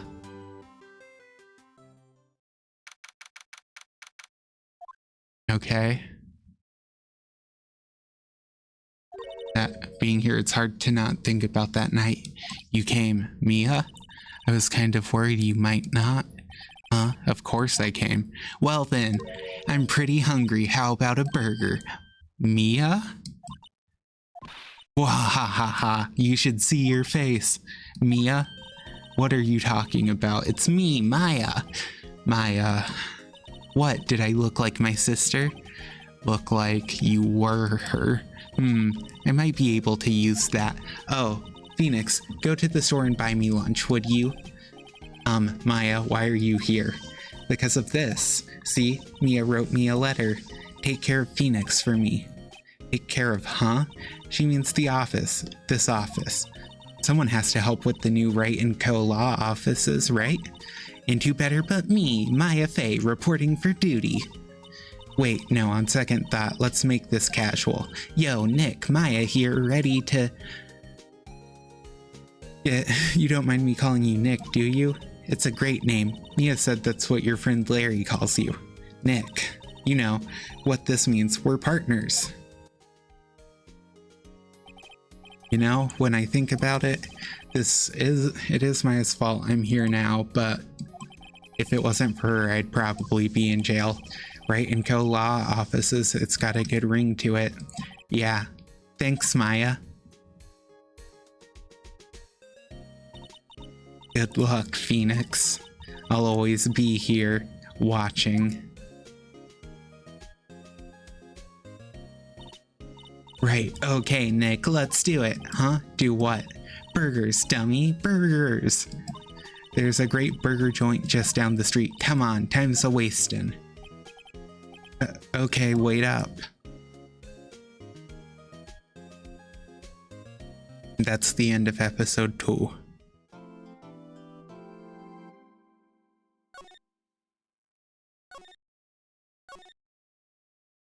And that is where I'm ending it today, because getting my throat a little worn down by talking basically nonstop for 3 hours, but that was a lot of dialogue. I also think episode 2 is a good place to stop it for first day, because episode 1 and 2 are heavily connected, but then 3 and onward kind of go in different directions. So yeah, we'll leave it here for now. I'll probably end up doing both 3 and 4 next time. Well, probably not next stream. Next stream will either be more of this, or maybe Resident Evil 2 to just finish that game, but I don't know. It depends how I'm feeling tomorrow. But either way, when we come back, we'll get 3 and 4 dealt with, and then finish 5 in its own stream, because 5 is the longest by far. We might not finish both 3 and 4 in one stream. Either way, it'll get figured out. But thanks for watching. Hope you have a good rest of your day/night. See you later. Bye.